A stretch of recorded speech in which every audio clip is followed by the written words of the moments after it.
जय हिंद फ्रेंड्स। आज हम देखेंगे बिहार पुलिस भर्ती के लिए ज्ञान बिंदु रोशन सर द्वारा 63 सेट PYQ का बुक निकाला गया है।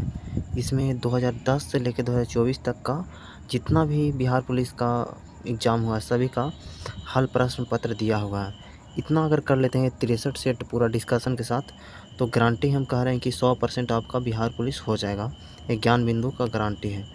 तो आइए देखते हैं पहला सेट से देखते हैं। पहला सेट का पहला क्वेश्चन देखते हैं। बिहार पुलिस के लिए एग्ज़ाम हुआ था 2024 में, उसका पेपर फर्स्ट का यहाँ पे है क्वेश्चन। तो आइए देखते हैं पहला क्वेश्चन से देखते हैं। पहला क्वेश्चन है 1980 के दशक के प्रारंभ में सर्वोच्च न्यायालय ने न्याय तक पहुंच बढ़ाने के लिए कौन सा तंत्र तैयार किया था? तो जनहित याचिका का तंत्र तैयार किया था। तो ऑप्शन सी आंसर हो जाएगा। इसका डिस्कशन देखते हैं। व्याख्या नीचे दिया होगा, बहुत अच्छा से दिया हुआ, तो उसको भी देखते चलेंगे। 1980 के दशक के प्रारंभ में सर्वोच्च न्यायालय ने न्याय तक पहुंच बढ़ाने के लिए जनहित याचिका तंत्र तैयार किया। 1980 के दशक में शुरू की गई जनहित याचिका, जिसको PIL कहा भी जाता है, उसको की व्यवस्था सबको इंसाफ दिलाने के लिहाज से महत्वपूर्ण कदम थी, क्योंकि अब गरीब लोग भी अदालत में इंसाफ पाने के लिए जा सकते हैं।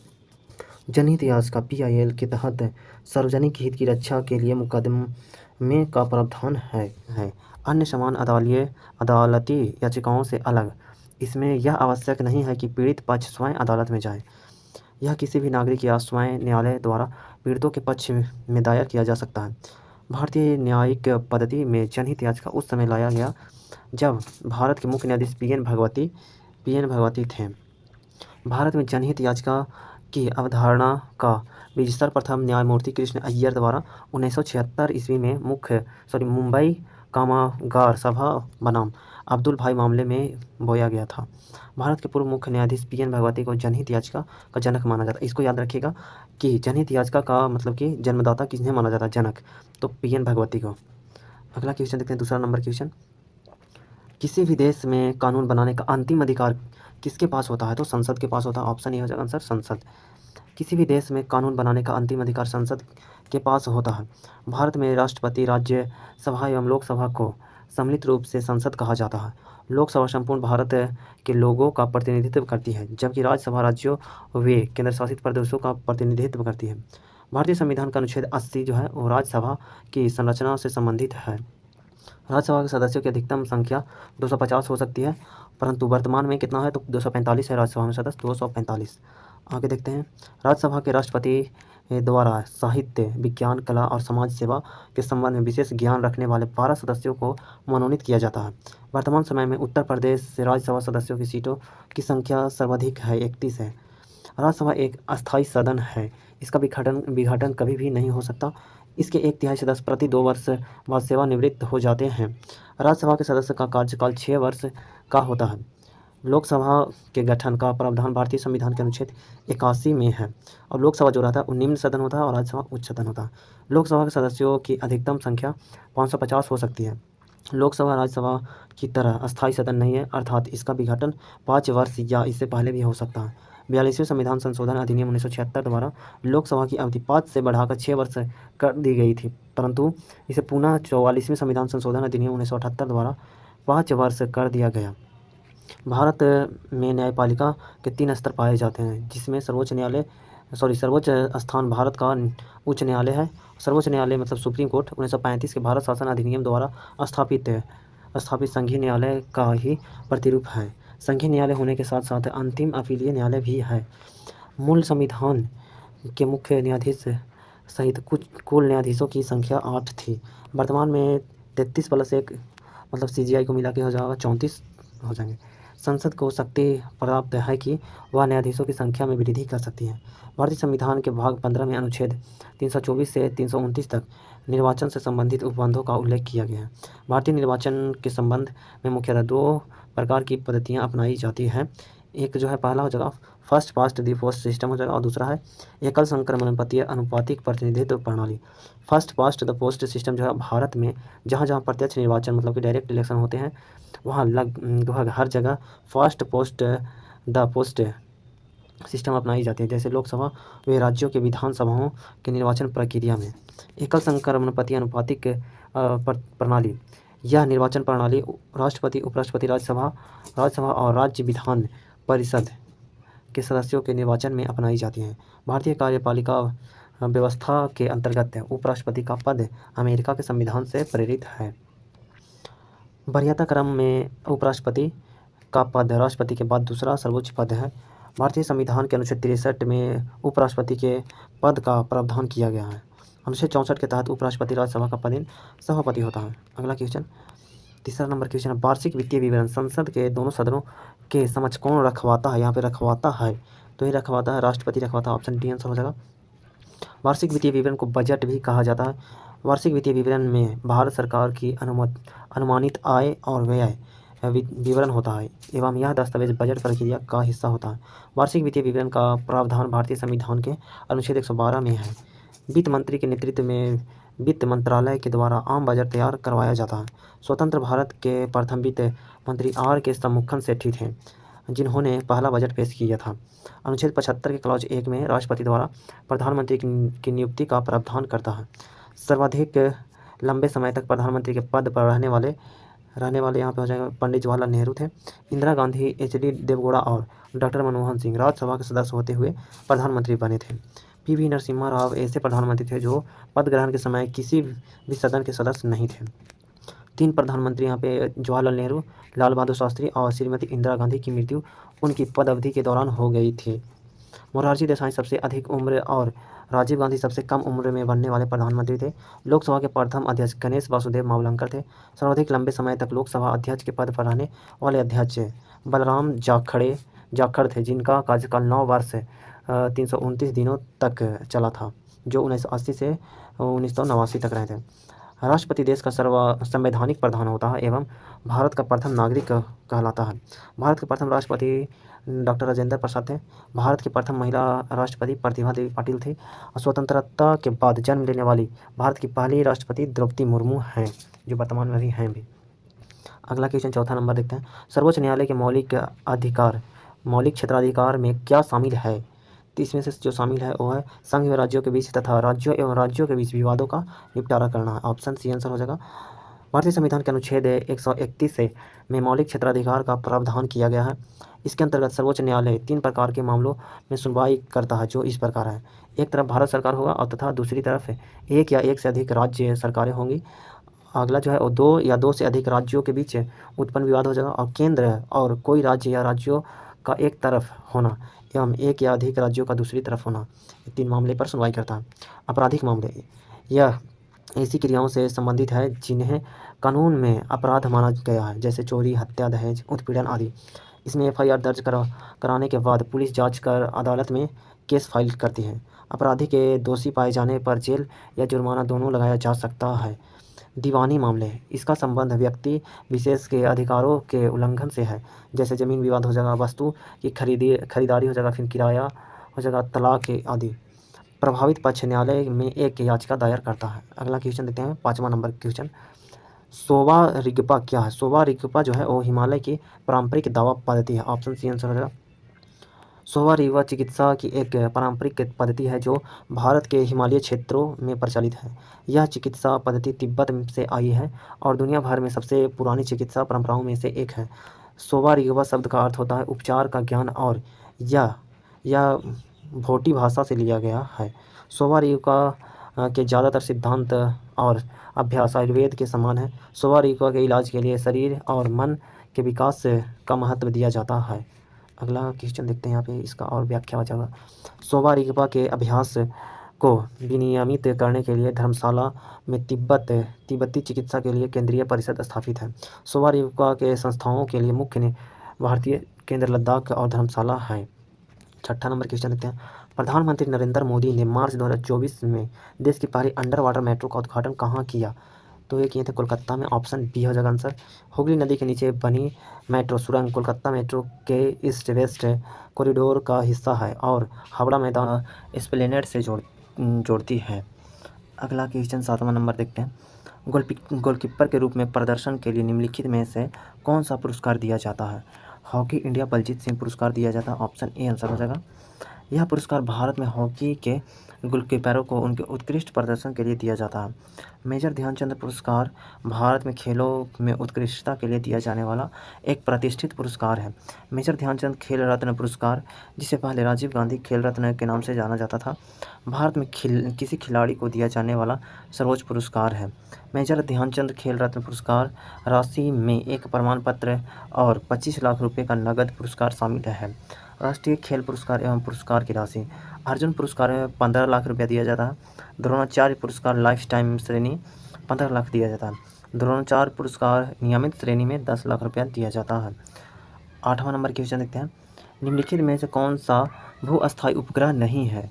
इसमें से जुगनू जो है वो भू-अस्थायी उपग्रह नहीं है। ऑप्शन डी आंसर हो जाएगा। जुगनू एक नैनो सैटेलाइट है जिसे इसरो के मार्गदर्शन में IIT कानपुर द्वारा बनाया गया है। भारत के कुछ प्रमुख भू-अस्थायी उपग्रह है। इनसैट हो जाएगा, जीसैट हो जाएगा, कल्पना 1 हो जाएगा, एंडूसैट हो जाएगा और हेमसैट हो जाएगा। ये 5 हो जाएगा भू-अस्थायी उपग्रह।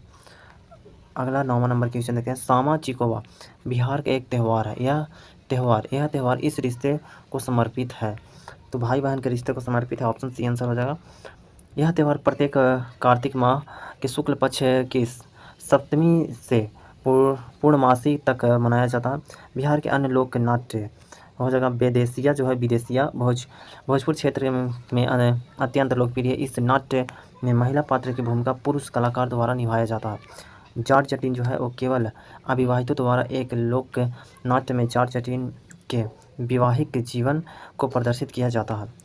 डोमकच जो है डोमकच यह नाट्य घर आंगन में ही बारात जाने के बाद हुए अन्य विशेष अवसरों पर विवाहित महिलाओं द्वारा प्रस्तुत किया जाता है। इस लोक नाट्य का सार्वजनिक प्रदर्शन नहीं किया जाता है क्योंकि इसके अंतर्गत हास्य, परिहास, अश्लील हाव भाव तथा संवाद को प्रदर्शित किया जाता है। अगला क्वेश्चन 10वां नंबर। ताजमहल का वास्तुकार कौन था? ते था उस्ताद अहमद लाहरी। ऑप्शन ए हो जाएगा आंसर। शाहजहाँ के कार्यकाल को वैभव और प्रकाष्ठा के कारण मुगल काल का स्वर्ण काल कहा जाता है। अन्य तथ्य: शाहजहाँ ने 24 फरवरी 1628 ईस्वी को अपना राज्याभिषेक आगरा में करवाया। आगरा में मोती मस्जिद का निर्माण शाहजहाँ द्वारा करवाया गया। शाहजहाँ के काल में आए प्रमुख यात्री फ्रांसीसी यात्री वर्नियर और ट्रेवनियर। मनुची जो इटली का था और है यहाँ पे पीटर मुंडी इसने अकाल का वर्णन किया, इंग्लैंड का था। शाहजहाँ ने इनायत खां जिन्हें शाहजहांनामा लिखा को संरक्षण दिया। वसावन उत्कृष्ट मुगल चित्रकार थे। इनका संबंध आधुनिक उत्तर प्रदेश से था। इन्हें अकबर के समय का सर्वोत्कृष्ट चित्रकार माना जाता था। अब्बू समद है। अकबर ने प्रसिद्ध चित्रकार अब्बू समद को सीरी कलम की उपाधि एवं मोहम्मद हुसैन कश्मीरी को जड़ी कलम की उपाधि प्रदान की थी। 11 नंबर क्वेश्चन देखते हैं। बिंबिसार का प्रसिद्ध राजवैद्य जीवक का निवास था। ये जो था राजगीर का रहने वाला था। ऑप्शन डी हो जाएगा आंसर। बिंबिसार का जो प्रसिद्ध राजवैद्य जीवक था वो राजगीर के रहने वाला था। मगध में हर्यक वंश के संस्थापक बिंबिसार थे। इन्होंने 544 ईसा पूर्व से 492 ईसा पूर्व तक मगध पर शासन किया। इनका उपनाम सैन्य था। अस्थायी सेना रखने वाला को सैन्य कहते हैं। अवंती राज के राजा चंद्रप्रद्योत जब बीमार पांडु रोग से हुए तो बिंबिसार ने अपने राजवैद्य जीवक को चंद्रप्रद्योत की सेवा में उज्जैन भेजा। निर्देश यहाँ पे दिया हुआ है। निम्नलिखित गद्यांश को ध्यानपूर्वक पढ़कर प्रश्न 12 से 14 तक का इसका प्रश्न बहुत लंबा गद्यांश है। इसको गद्यांश को छोड़ देते हैं, इसको 14 तक। यहाँ पे 15 से क्वेश्चन देखते हैं। राज्य में विधान परिषद की सदस्य संख्या के संवैधानिक प्रावधान क्या है? इसका संवैधानिक प्रावधान जो है और राज्य के विधानसभा के सदस्य संख्या की 1/3 से अधिक नहीं होगी। तो इसका ऑप्शन सी आंसर हो जाएगा। संविधान के अनुच्छेद 171 के अनुसार किसी राज्य के विधान परिषद में सदस्यों की कुल संख्या राज्य विधानसभा के सदस्यों की संख्या के 1/3 से अधिक नहीं होगी, परंतु किसी राज्य की विधान परिषद के सदस्यों की कुल संख्या किसी भी स्थिति में 40 से कम नहीं होगी। केंद्र की तरह राज्यों में भी संसदीय प्रणाली को अपनाया गया है। राज्य विधानमंडल में राज्यपाल, विधान परिषद जहाँ हो और विधानसभा सम्मिलित होती है। संविधान के अनुच्छेद 169 के अंतर्गत विधान परिषद के निर्माण तथा उस उत्सादन की प्रक्रिया का वर्णन किया गया है। संविधान के अनुच्छेद 171 के क्लॉज 3 के अनुसार विधान परिषद के सदस्यों का निर्धारण इस प्रकार होता है। 1/3 सदस्य राज्य की स्थानीय संस्थाओं, नगर पालिकाओं, जिला परिषदों आदि के सदस्यों से मिलकर बने निर्वाचन मंडल द्वारा चुने जाते हैं। 1/3 सदस्य विधान सभा के निर्वाचित सदस्यों द्वारा चुने जाते हैं। 1/12 सदस्य अध्यापकों द्वारा चुने जाते हैं जो राज्य के सेकेंडरी या उच्च शिक्षा संस्थाओं में कम से कम 3 वर्ष पढ़ा रहे हों। 1/12 सदस्य उन स्नातकों द्वारा निर्वाचित होते हैं जिन्होंने कम से कम 3 वर्ष पूर्व स्नातक की उपाधि प्रदान कर ली हो।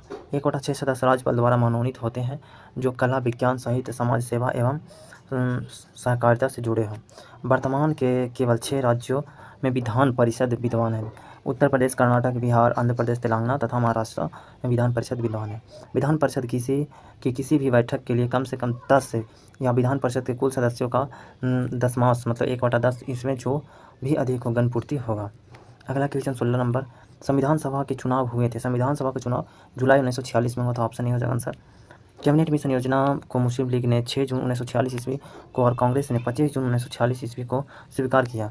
कैबिनेट मिशन योजना को स्वीकार किए जाने के पश्चात संविधान सभा के निर्माण के लिए हुए चुनाव जुलाई 1946 में कांग्रेस के 214 सामान्य स्थानों से 208 स्थान प्राप्त किए और मुस्लिम लीग ने 78 मुस्लिम स्थानों में से 73 स्थान प्राप्त किए।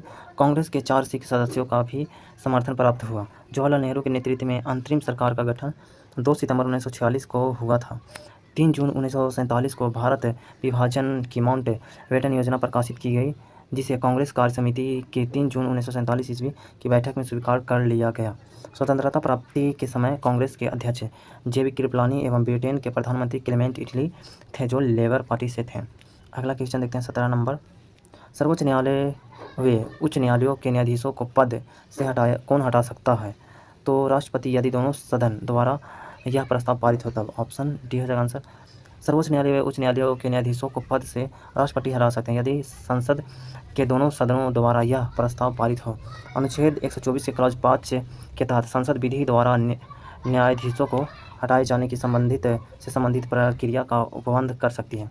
न्यायाधीशों को हटाए जाने की प्रक्रिया की शुरुआत संसद के किसी भी सदन से की जा सकती है।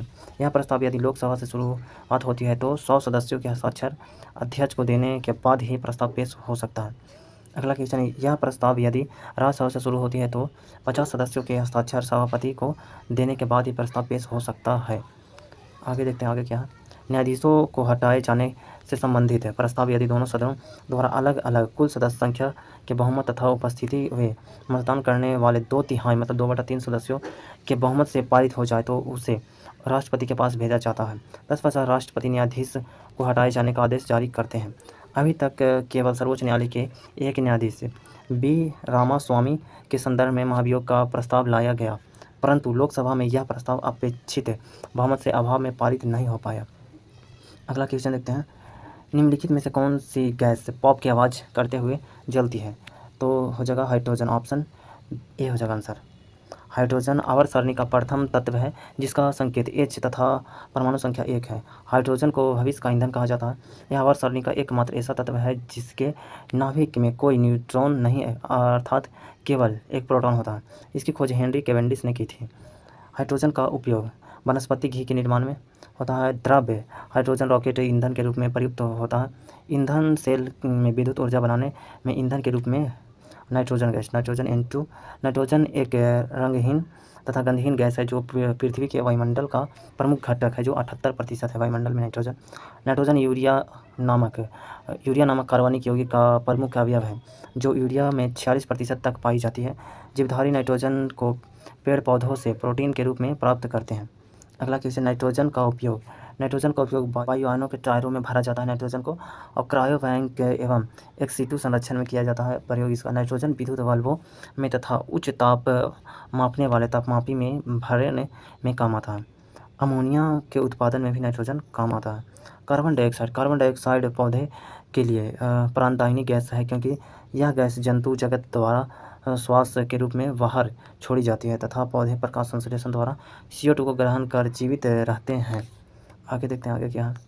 वायुमंडल में इसकी मात्रा मतलब कि जो कार्बन डाइऑक्साइड है उसकी मात्रा जो है 0.003% है। CO2 गैस ग्रीन हाउस प्रभाव के लिए उत्तरदायी है। CO2 गैस की प्रकृति अम्लीय होती है तथा यह गैस चूने के जल को दूधिया कर देता है। CO2 का जलीय घोल कार्बनिक अम्ल कहलाता है। अब देखते हैं मीथेन।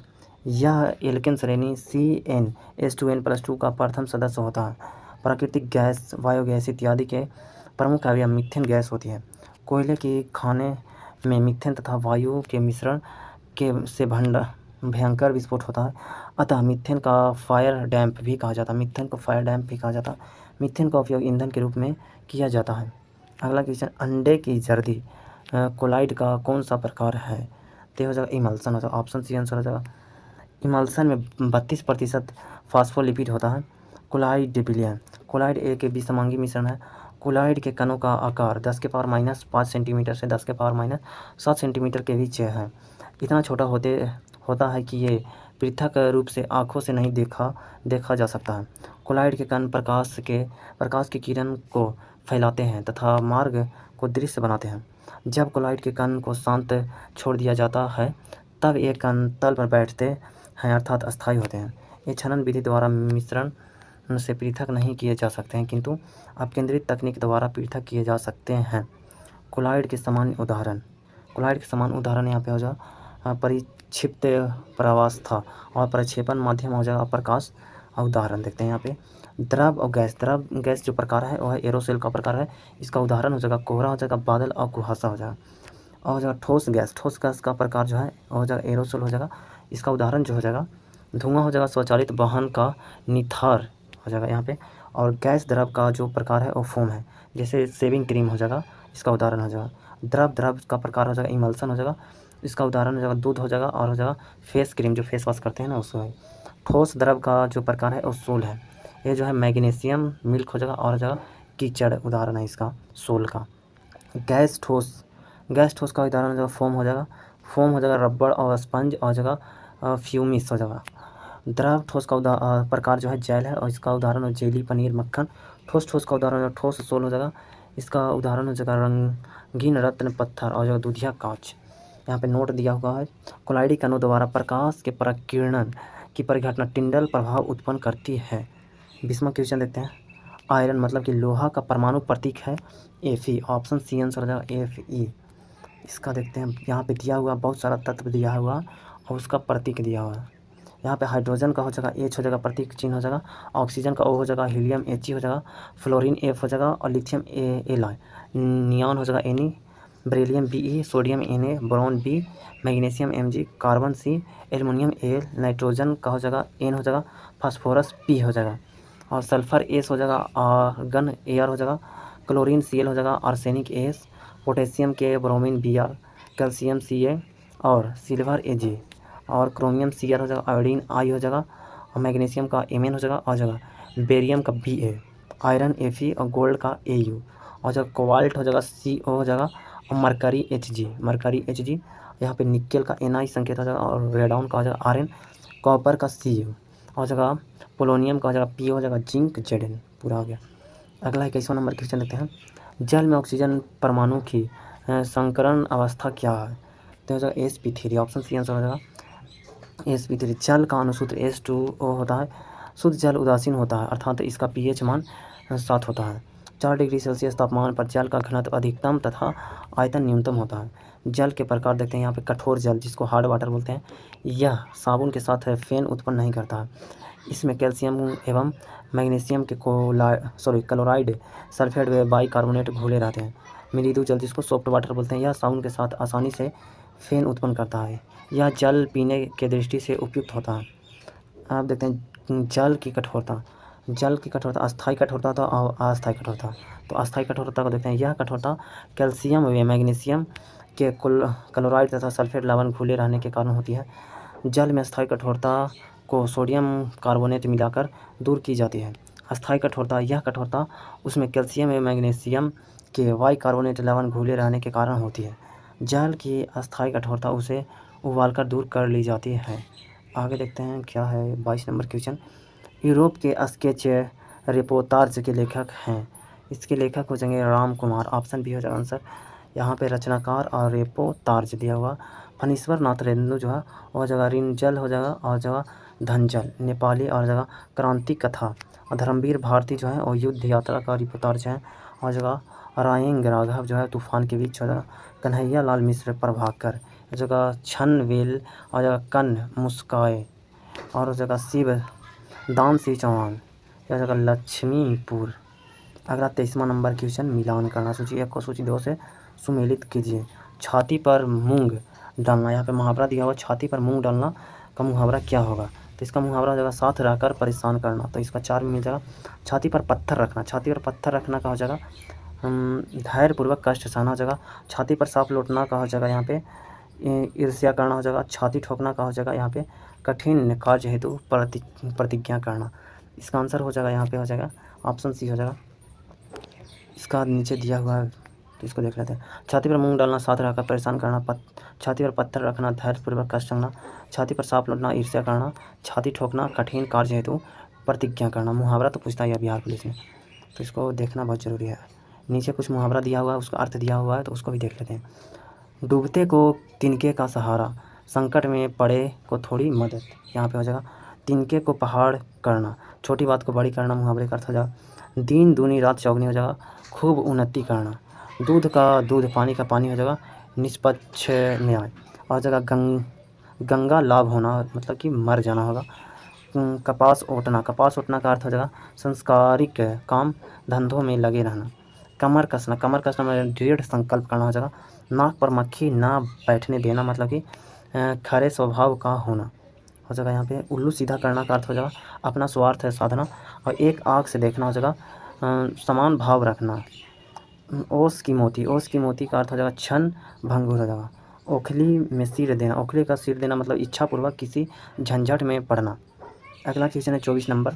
निम्नलिखित में से कौन सा समास विग्रह सही नहीं है। यहाँ पे सही नहीं है। यहाँ पे हो जाएगा राज्यसभा जो है राजा के लिए सभा नहीं होता।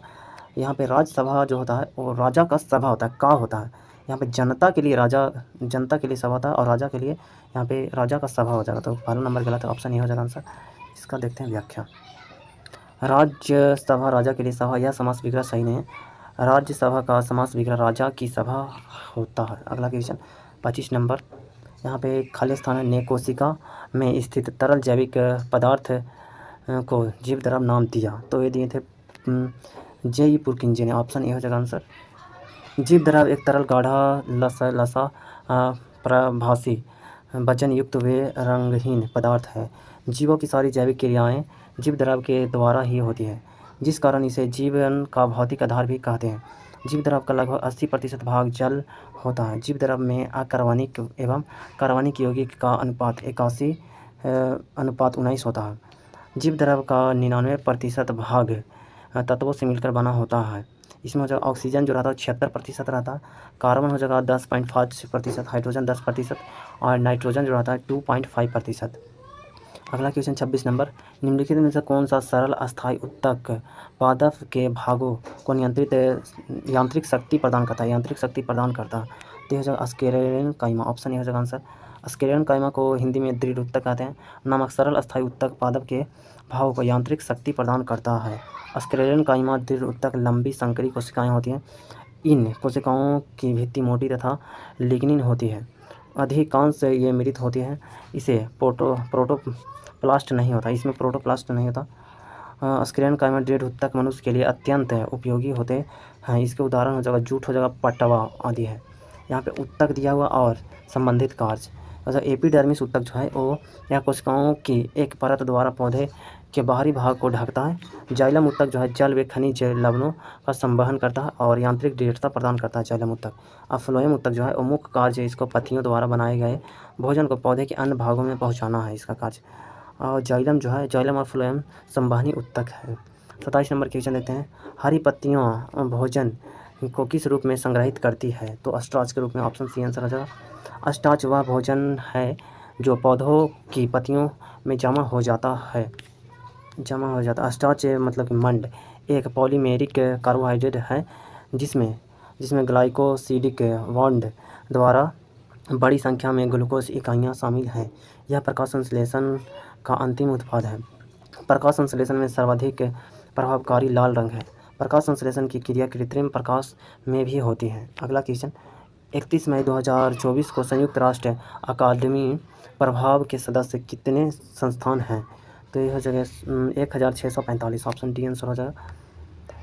यूएनएआई जिसको संयुक्त राष्ट्र शैक्षणिक प्रभाव, उच्च शिक्षा, छात्रवृत्ति और अनुसंधान के संस्थानों को संयुक्त राष्ट्र और एक दूसरे के साथ संरेखित करने की एक संयुक्त राष्ट्र पहल है। इसका गठन 18 नवंबर 2010 को किया गया था। इसका मुख्य उद्देश्य शिक्षा और सतत विकास के बीच पारस्परिक संबंध पर ध्यान केंद्रित करते हुए सतत विकास लक्ष्यों को प्राप्ति में सहायता करना है।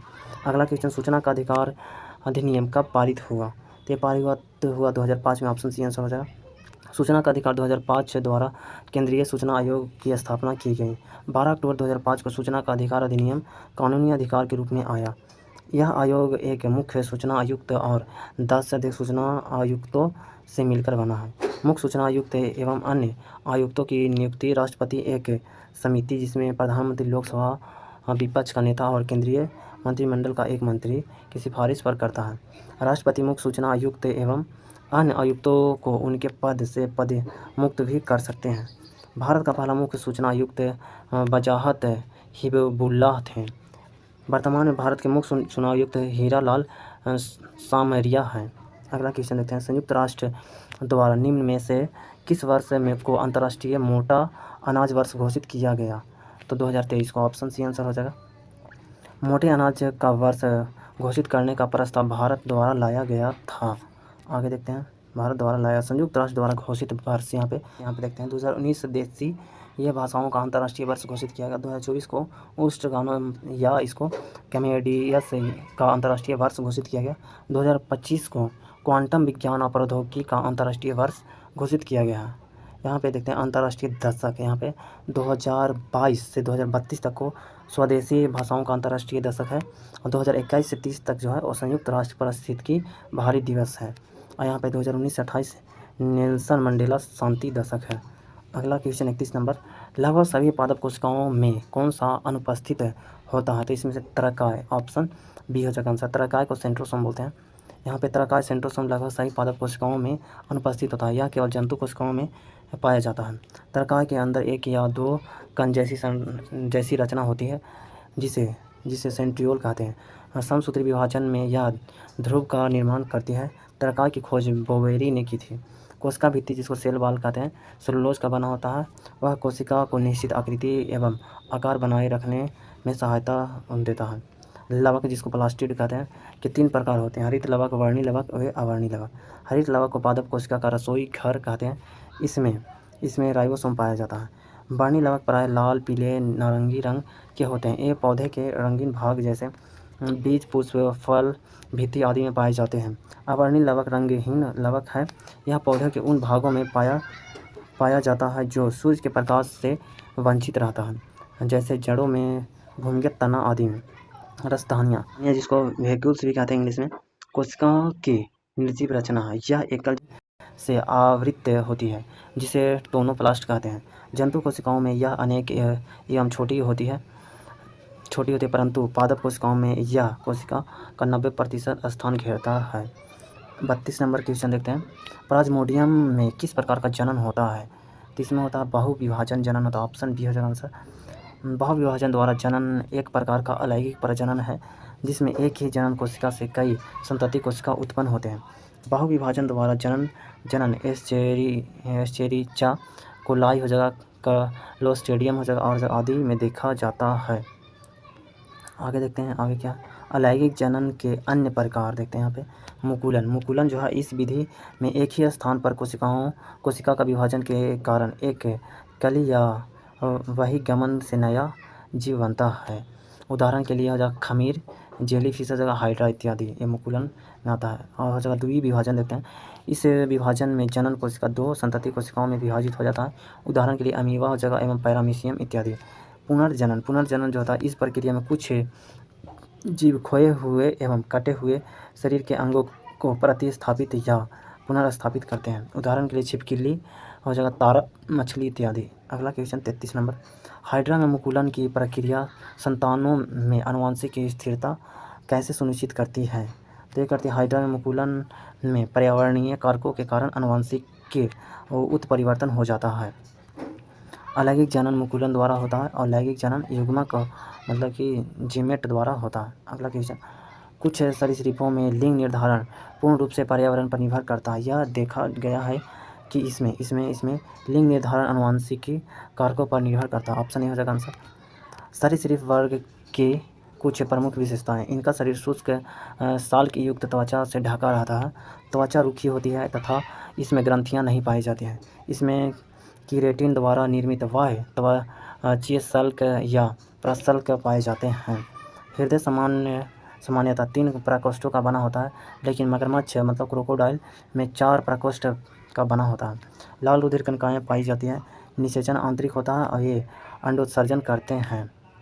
आगे देखते हैं, आगे है 35 नंबर क्वेश्चन, बच्चा खेल रहा इस बाग में कौन सा काल है? इसमें से बच्चा खेल रहा है तो हो जाएगा अपूर्ण वर्तमान काल, हो जाएगा ऑप्शन सी आंसर हो जाएगा। अगला क्वेश्चन, स्वागत शब्द में किस उपसर्ग का प्रयोग हुआ है? तो इसमें सु उपसर्ग का प्रयोग हुआ, ऑप्शन ए हो जाएगा आंसर। सु उपसर्ग से बने कुछ और शब्द हो जाएगा सुजन हो जाएगा, और हो जाएगा सुगम, सुरक्षित और सुपात्र आदि। उपसर्ग का अर्थ है कि किसी शब्द के समीप अर्थात पहले आकर नया शब्द बनाना। हार शब्द का अर्थ है पराजय, परंतु इसी शब्द के आगे प्र शब्दांश को जोड़ने से नया शब्द बनेगा, प्रहार बन जाएगा, और जिसका अर्थ होता है चोट करना। अब अगला क्वेश्चन देखते हैं, 37 नंबर, निम्नलिखित में से वाक्यांश एवं उनके लिए एक शब्द की दृष्टि से असंगत विकल्प कौन सा है? इसमें हो सकता बिना सोचे विचारे किया गया विश्वास अविश्वास, ऑप्शन ए हो जाएगा आंसर। बिना सोचे समझे किए गए विचार विश्वास के लिए अंधविश्वास शब्द का इस्तेमाल किया जाता है। अन्य सभी विकल्प सत्य हैं। महत्वपूर्ण शब्दों के लिए अनेक शब्द देखते हैं यहाँ पे। जो सब कुछ जानता है उससे सर्वज्ञ कहते हैं। और सदैव रहने वाला हो जाएगा, शाश्वत हो जाएगा यहाँ पे। किसी के साथ संबंध न रखने वाला हो जाएगा, निसंग हो जाएगा, निसंग। नष्ट होने वाला हो जाएगा, नश्वर हो जाएगा। और यहाँ पे 2 बार जन्म लेने वाला द्विजय हो जाएगा, द्विज। जंगल में रहने वाला हो जाएगा, दावानल हो जाएगा यहाँ पे। गुरु के समीप रहने वाला विद्यार्थी हो जाएगा, अंतेवासी हो जाएगा। और जो मापा ना जा सके उसको बोलते हैं अपरिमेय। पहले जो पढ़ा ना गया हो उसे बोलते हैं अपठित हो जाता, अपठित। अगला क्वेश्चन 38 नंबर, गुजरात में नवीन कौप मृदा को किस नाम से जाना जाते हैं? तो इसको माटा के नाम से जानते हैं नवीन को। यहाँ पे गुजरात में नवीन कौप मृदा को माटा के नाम से जानते हैं। और गुजरात में पुरानी जो है उसको पुरानी मृदा को गोरडू के नाम से जानते हैं। नवीन को भाटा के नाम से जानते हैं और पुरानी को गोरडू के नाम से जानते हैं। मिट्टी एक बहुमूल्य प्राकृतिक संसाधन है। मृदा शब्द की उत्पत्ति भौतिक या भाषा के शब्द सोलम से हुई है। भारतीय कृषि अनुसंधान परिषद ने भारत की मिट्टियों का विभाजन 8 प्रकार में किया है, जो निम्न है। यहाँ पे हो जाएगा जलोढ़ मिट्टी या भारत के यहाँ पे सर्वाधिक क्षेत्रफल पर पाई जाने वाली मिट्टी है, जो देश के कुल क्षेत्रफल के लगभग 40% भाग पर फैला हुआ है। जलोढ़ मिट्टियों में पोटास हो जाएगा, फास्फोरिक अम्ल हो जाएगा, और चूना व कार्बनिक तत्व की प्रचुरता होती है, परंतु इसमें नाइट्रोजन और ह्यूमस की कमी पाई जाती है। भूगर्भिक संरचना और संगठन के आधार पर इसे बांगर और खादर में वर्गीकृत किया जाता है। प्राचीन जलोढ़ मिट्टी को बांगर कहते हैं, नवीन जलोढ़ मिट्टी को खादर कहते हैं। काली मिट्टी, भारत में काली मिट्टी का निर्माण ज्वालामुखी विस्फोट से निकले लावा के ठंडा होने के उपरांत बेसाल्ट चट्टान के अपक्षय व अपरदन से हुआ है। काली मिट्टी में लोहा, चूना, एल्युमिनियम व कैल्शियम प्रचुर मात्रा में होता है, जबकि नाइट्रोजन, पोटास, फास्फोरस आदि की कमी रहती है। काली मिट्टी को लावा मिट्टी या चरनोजम मिट्टी या काली कपासी मिट्टी के नाम से भी जाना जाता है। काली मिट्टी को स्वतः जुताई वाली मिट्टी भी कहते हैं। लाल मिट्टी के बारे में देखते हैं, रेड सॉइल। इस मिट्टी का निर्माण जलवायु परिवर्तनों के परिणाम स्वरूप रवेदार एवं कायांतरित सेलों के विघटन एवं वियोजन से होता है। लाल मिट्टी का रंग लौह ऑक्साइड की उपस्थिति के कारण लाल होता है। इस मिट्टी को लाल एवं पीली मिट्टी भी कहते हैं। इस मिट्टी में नाइट्रोजन, फास्फोरस और ह्यूमस की कमी रहती है। लेटेराइट मिट्टी, यह मिट्टी मुख्यतः प्रायद्वीपीय भारत के पठारों के ऊपरी भागों में पाया जाता है। 200 सेंटीमीटर या अधिक वर्षा वाले क्षेत्रों में चूना व सिलिका के निक्षालन में इसकी उत्पत्ति होती है। लेटेराइट मिट्टियों का स्वरूप ईंट जैसी होता। इस मिट्टी में लौह ऑक्साइड व एल्युमिनियम ऑक्साइड की प्रचुरता होती है। अब देखते हैं पर्वतीय मिट्टी। इस मृदा को बनीय मृदा भी कहते हैं। यह मृदा हिमालय की घाटियों के ढलानों पर 2700 से 3000 मीटर की ऊंचाई, मतलब 2700 से 3000 मीटर की ऊंचाई के भागों में पाई जाती है। बनीय मिट्टियों में पोटास, फास्फोरस व चूने का अभाव होता है। अगला जो है शुष्क और मरुस्थलीय मिट्टियाँ। यह मिट्टी शुष्क व अर्ध शुष्क क्षेत्रों में अरावली पर्वतों और सिंधु घाटी के मध्यवर्ती क्षेत्रों में पाई जाती है। इस मिट्टी में ह्यूमस व जैव पदार्थ का कम मात्रा में पाया जाता है। अब देखते हैं लवणीय व क्षारीय मिट्टियाँ। यह एक अंतः क्षेत्रीय मिट्टी है जिसका विस्तार सभी जलवायु प्रदेशों में है। इस मिट्टी में सोडियम और मैग्नीशियम की प्रचुरता के कारण यह मिट्टी लवणीय तथा कैल्शियम व पोटेशियम की प्रचुरता के कारण क्षारीय हो जाती है। पीट एवं दलदली मिट्टियाँ। इसका निर्माण अत्यधिक आर्द्रता वाले दशाओं में बड़ी मात्रा में कार्बनिक तत्वों के जमाव के कारण होता है। यह मुख्यतः तटीय प्रदेशों में जल जमाव के क्षेत्रों में पाई जाती है। इस मिट्टी में घुलनशील लवणों की प्रचुरता होती है, परंतु फास्फोरस व पोटास का अभाव होता है। अगला क्वेश्चन, निम्न में से कौन सी ओएनजीसी और इसकी अपतटीय संक्रियाओं के लिए हेलीकॉप्टर की सेवा प्रदान करती है? तो कहता है Pawan Hans helicopter limited. Option D answer हो जाएगा यहाँ पे। यह जम्मू कश्मीर, हिमाचल प्रदेश, उत्तराखंड और पूर्वोत्तर राज्यों के दूर दराज के इलाकों में विशिष्ट स्थानों और दुर्गम क्षेत्रों में परिवहन के लिए हेलीकॉप्टरों का उपयोग कराता है। ओएनजीसी की स्थापना 14 अगस्त 1956 को हुई थी।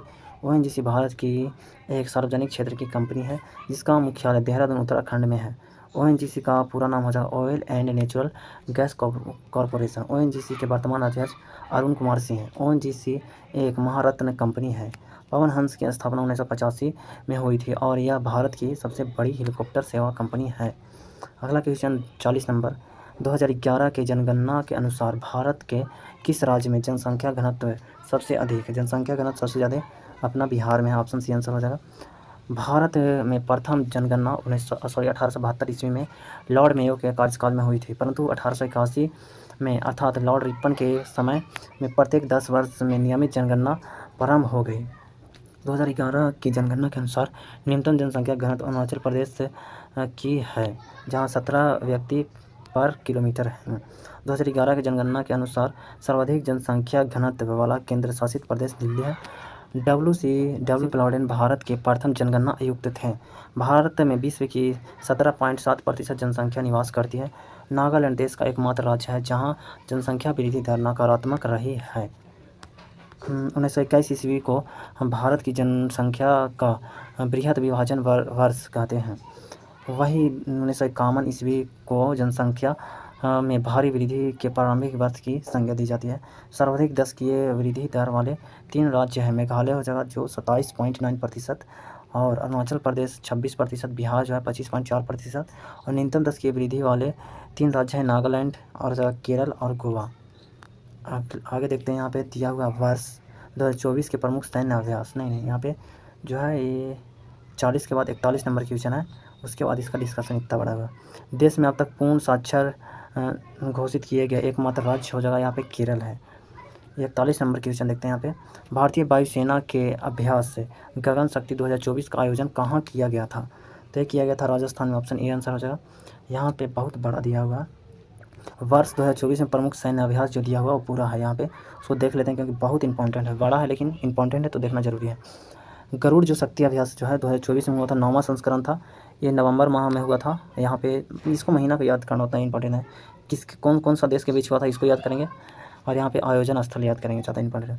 यहाँ गरुड़ शक्ति जो अभ्यास हुआ था वो हुआ था भारत और इंडोनेशिया के बीच, और ये जो थल सेना ने किया था यहाँ पे जकार्ता इंडोनेशिया स्थल था यहाँ पे।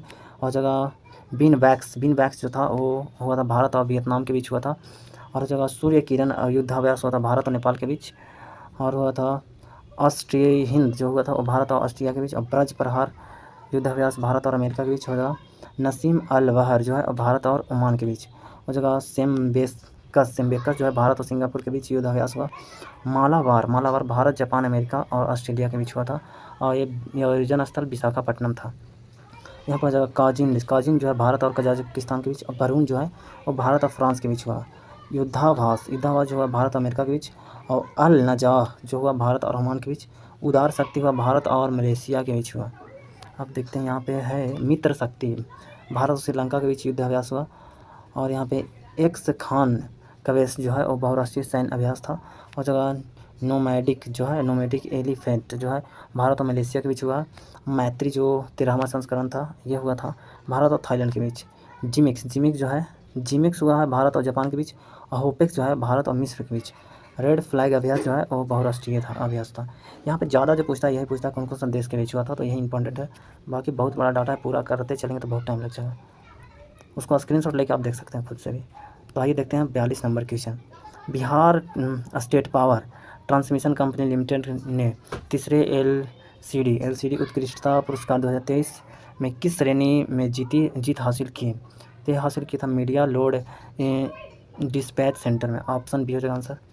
बिहार SLDC को यह पुरस्कार निम्न उपलब्धियों के लिए दिया गया: नई तकनीकों का अपनाना, राज्य की बिजली प्रणाली का एकीकृत संचालन सुनिश्चित करना, और जगह state of the art next gen cyber सुरक्षा ऑपरेशन सेंटर स्थापित करने के लिए दिया गया था इसको।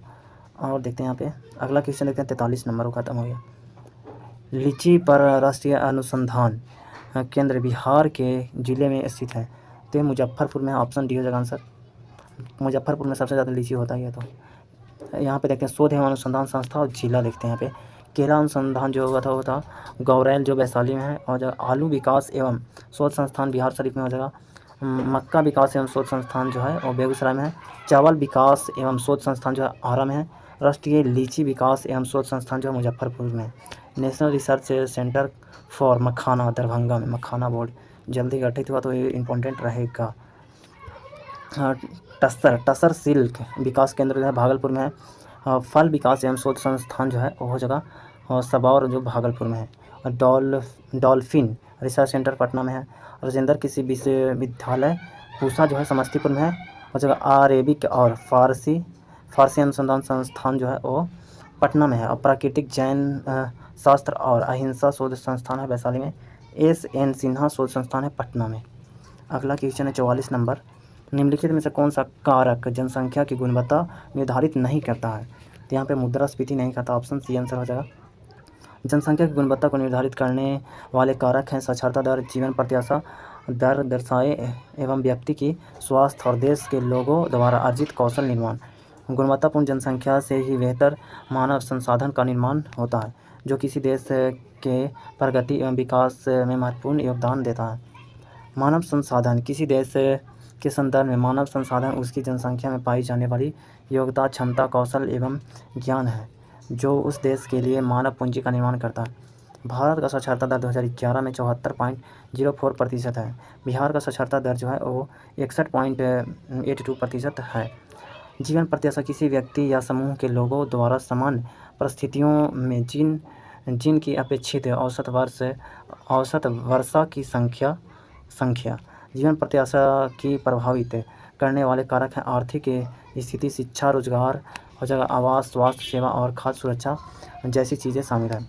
2024 में भारत की जीवन प्रत्याशा था 70.62 वर्ष है। बिहार की जीवन प्रत्याशा जो है वो 69.02 वर्ष है। मुद्रास्फीति जब मांग और आपूर्ति में असंतुलन पैदा होता है तो वस्तुओं और सेवाओं के बीच कीमतें बढ़ जाती है। कीमतें में इस वृद्धि को मुद्रास्फीति कहते हैं। भारत में मुद्रास्फीति की गणना दो सूचियों पर होती है: थोक मूल्य सूचकांक और जो उपभोक्ता मूल्य सूचकांक। 2 से 3% मुद्रास्फीति दर अर्थव्यवस्था के लिए ठीक होती है, जबकि इससे अधिक मुद्रास्फीति अर्थव्यवस्था के लिए हानिकारक होती है।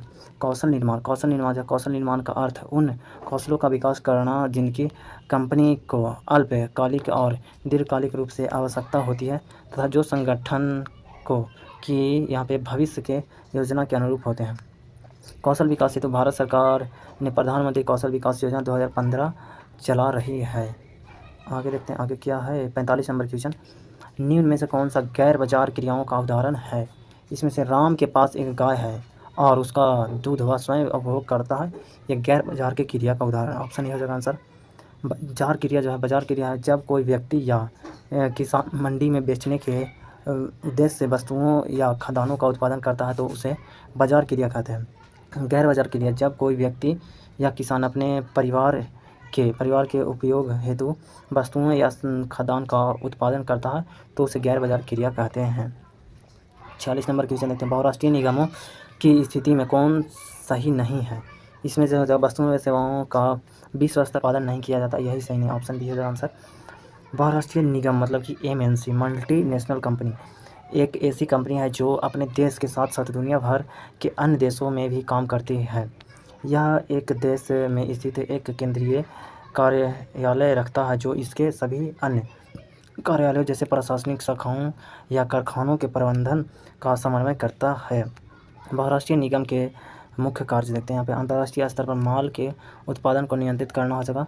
विभिन्न देशों के बीच विभिन्न वस्तुओं के आयात और निर्यात को नियंत्रित करना हो जाएगा यहाँ पे।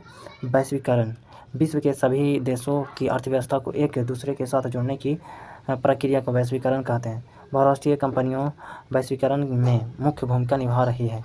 विभिन्न देशों के बीच अधिक से अधिक वस्तुओं और सेवाओं, निवेश और प्रौद्योगिकी का आदान प्रदान हो रहा है। भारत में वैश्वीकरण की शुरुआत 1990 के दशक में हुई। PV नरसिम्हा राव को भारत में वैश्वीकरण का जनक कहा जाता है। वैश्वीकरण के जनक पीटर सरलैंड हैं। ये पूर्व आयरिश और अटॉर्नी जनरल यूरोपीय कमिश्नर थे। वित्त वर्ष 2023-24 में चीन भारत का सबसे बड़ा व्यापारिक साझेदार है। अगला क्वेश्चन है यहाँ पे 47 नंबर क्वेश्चन इंग्लिश का। Honesty is an example of abstract non हो जाएगा। ऑप्शन डी आंसर हो जाएगा इसका। अगला क्वेश्चन देखते हैं यहाँ पे। Identify the adjective in the given below sentence all men must die. तो इसका हो जाएगा ऑल हो जाएगा आंसर। ऑप्शन ए हो जाएगा, ऑप्शन सी आंसर हो जाएगा इसका। अगला क्वेश्चन देखते हैं। Choose the correct word from the option which is made of using prefix a. Prefix a मतलब कि यहाँ पे हो जाएगा, इसका आंसर हो जाएगा अवेक हो जाएगा। ऑप्शन सी आंसर हो जाएगा। अगला क्वेश्चन देखते हैं 50 नंबर। वह स्थान जहाँ शुक्राणु का अंड से सामना होता है, यह होता है डिंड वाहिनी। ऑप्शन ए हो जाएगा आंसर, जिसको फ्लोपियन टीम भी बोलते हैं डिंड वाहिनी को। यहाँ पे गर्भाशय ग्रीवा गर्भाशय का निचला हिस्सा है जिसका कार्य गर्भाशय को योनि से जोड़ता है। गर्भाशय 7.5 सेंटीमीटर लंबी, 5 सेंटीमीटर चौड़ी तथा इसके दीवार की मोटाई 2.5 सेंटीमीटर होता है। इसका वजन लगभग 35 ग्राम तथा इसकी आकृति नाशपाती जैसे होती है। इसका मुख्य कार्य निषेचन के बाद बने भ्रूण को सुरक्षा एवं पोषण तथा आश्रय प्रदान करना है। योनि, जिसको वेजाइना कहते हैं, के द्वारा ही शुक्राणु डिंडवाहिनी या अंडवाहिनी तक पहुंचती है। यह एक नली के समान रचना है। इसके दीवार पर बलोरिथिल ग्रंथियाँ पाई जाती है। अगला क्वेश्चन 51 नंबर देखते हैं। मानव शरीर का मुख्य समन्वय केंद्र है, तो जगह मस्तिष्क है। ऑप्शन सी आंसर हो जाएगा। मस्तिष्क मतलब ब्रेन मानव शरीर का मुख्य समन्वय केंद्र है क्योंकि मस्तिष्क ही शरीर के सभी कार्यों को नियंत्रित और सामंजस्य का आधार है। इसका व्याख्या देखते हैं यहाँ पे। मानव मस्तिष्क का वजन 1400 ग्राम मतलब कि लगभग 1.5 किलो के बराबर होता है। बाहरी आघातों से बचाने हेतु मानव मस्तिष्क अस्थियों के खोल कोरोनियम से बंद रहता है। मानव मस्तिष्क का सबसे विकसित भाग होता है सेरिब्रम होता है, जो कि स्मृति, इच्छा शक्ति, ऐच्छिक शक्तियों, ज्ञान, वाणी, चिंतन व बुद्धिमत्ता का केंद्र है। थैलेमस दर्द हो जाएगा यहाँ पे, हो जाएगा ठंडा तथा गर्म को पहचानने का कार्य करता है। हाइपोथैलेमस भूख, प्यास, प्यार, घृणा, ताप नियंत्रण आदि के केंद्र होता है। रक्तदाब, जल के उपापचय, पसीना, गुस्सा, खुशी इसी को नियंत्रित करता है। अगला क्वेश्चन देखते हैं। कठोर कैल्शियम कार्बोनेट का बना हुआ कंकाल किसका गुण है? किसका गुण है? जो गुण है मोलास्का का गुण। ऑप्शन सी आंसर हो जाएगा। मोलास्का समुद्री ताजे पानी और स्थलीय पर्यावरण में पाए जाते हैं। प्रोटोकार्डेटा का कंकाल कठोर नहीं बल्कि एक नम कार्टिलेजिन्स कंकाल का बना होता है। आर्थ्रोपोडा का कंकाल कठोर होता है परंतु यह काइटिन का बना होता है, ना कि कैल्शियम कार्बोनेट का। इकाइनोडर्मेटा का भी कंकाल कठोर होता है जो कि कैल्शियम कार्बोनेट से बना होता है। अगला क्वेश्चन देखते हैं। निम्नलिखित में से कौन सा कथन लिम्फ के संदर्भ में गलत है? लिम्फ के संदर्भ में गलत है इसमें से। उपयुक्त में से सभी कथन सही है। यहाँ पे लासिका परिवहन का कार्य करती है। लासिका प्लाज्मा के समान रंगहीन होता है। लासिका आंत्र से पाचित व अवशोषित अमीनो अम्ल का परिवहन करती है। लासिका तंत्र शरीर के ऊतकों से रिसने वाली लासिका को बाहर निकालता है और उसे रक्त प्रणाली में भेज देता है। यह तंत्र आंतों से वसा में घुलनशील विटामिन और प्रोटीन को अवशोषित कर उन्हें वापस रक्त प्रवाह में पहुंचाता है। लासिका तंत्र प्रतिरक्षा प्रणाली का हिस्सा है जो रोगाणुओं और अन्य पदार्थों से लड़ने के लिए श्वेत रक्त कणिकाओं और अन्य प्रतिरक्षा कोशिकाओं का उत्पादन और उत्सर्जन करता है। लासिका तंत्र लासिका को छानकर अपशिष्ट उत्पादों और अस्वस्थ कोशिकाओं को हटाना और उन्हें शरीर के बाहर निकालना है। रक्त में विषाक्त पदार्थों को अक्सर नोएड्स द्वारा चुनिंदा रूप से फिल्टर किया जाता है। अगला क्वेश्चन है यहाँ पे 54 नंबर। एक अपसारी दर्पण है, होता है उत्तल दर्पण होता है। ऑप्शन बी हो जाएगा आंसर। यहाँ पे एक अपसारी दर्पण एक उत्तल दर्पण होता है क्योंकि जब प्रकाश की किरणें उत्तल दर्पण में पड़ती है तो परावर्तन के बाद अपसारी हो जाती है, अर्थात एक किरणें दर्पण के परावर्तक सतह से टकराने के बाद विचलित हो जाती है। अवतल दर्पण को अभिसारी कहते हैं और उत्तल को अपसारी। अवतल दर्पण को अभिसारी दर्पण कहा जाता है क्योंकि यह अनंत से आने वाली किरणों को सिकोड़ता है। उत्तल दर्पण जिसे गोलीय दर्पण का परावर्तक सतह उभरा रहता है उसे उत्तल दर्पण कहा जाता है। उत्तल दर्पण से बने प्रतिबिंब इस दर्पण से बना प्रतिबिंब सदैव दर्पण के पीछे उसके ध्रुव और फोकस के बीच वस्तु से छोटा, सीधा व आभासी बनता है। यदि किसी वस्तु की उत्तल दर्पण से दूरी बढ़ाई जाए तो दर्पण से बने आभासी एवं सीधे प्रतिबिंब का आकार छोटा होता जाता है तथा उसकी स्थिति दर्पण के पीछे ध्रुव से फोकस की ओर खिसकती जाती है। उत्तल दर्पण का उपयोग देखते हैं यहाँ पे। ट्रक या मोटर कारों में चालक के बगल में पृष्ठ दृश्य दर्पण उत्तल दर्पण होता है।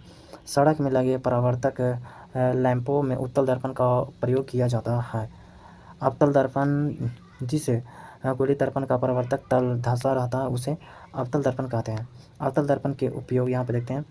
बड़ी फोकस दूरी वाला अवतल दर्पण दाढ़ी बनाने में काम आता है। आँख, कान एवं नाक के डॉक्टरों के द्वारा उपयोग लाया जाने वाला दर्पण है अवतल दर्पण। गाड़ी के हेडलाइट एवं सर्च लाइट में उपयोग किया जाता है।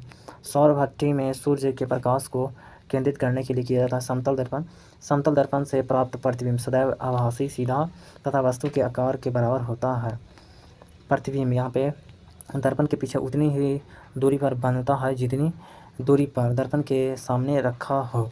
समतल दर्पण में किसी वस्तु का पूरा प्रतिबिंब देखने हेतु दर्पण की ऊंचाई वस्तु के ऊंचाई का आधा होना आवश्यक है। समतल दर्पण में कोई वस्तु दर्पण के भी चाल से गतिमान हो तो वस्तु और प्रतिबिंब की सापेक्ष गति 2 भी होगी। समतल दर्पण का उपयोग देखते हैं। दैनिक जीवन में समतल दर्पण का उपयोग आईने के रूप में किया जाता है। बहुदर्शी और परिदर्शी में पानी की सतह से बाहर देखने के लिए किया जाता है। आगे देखते हैं आगे क्या है।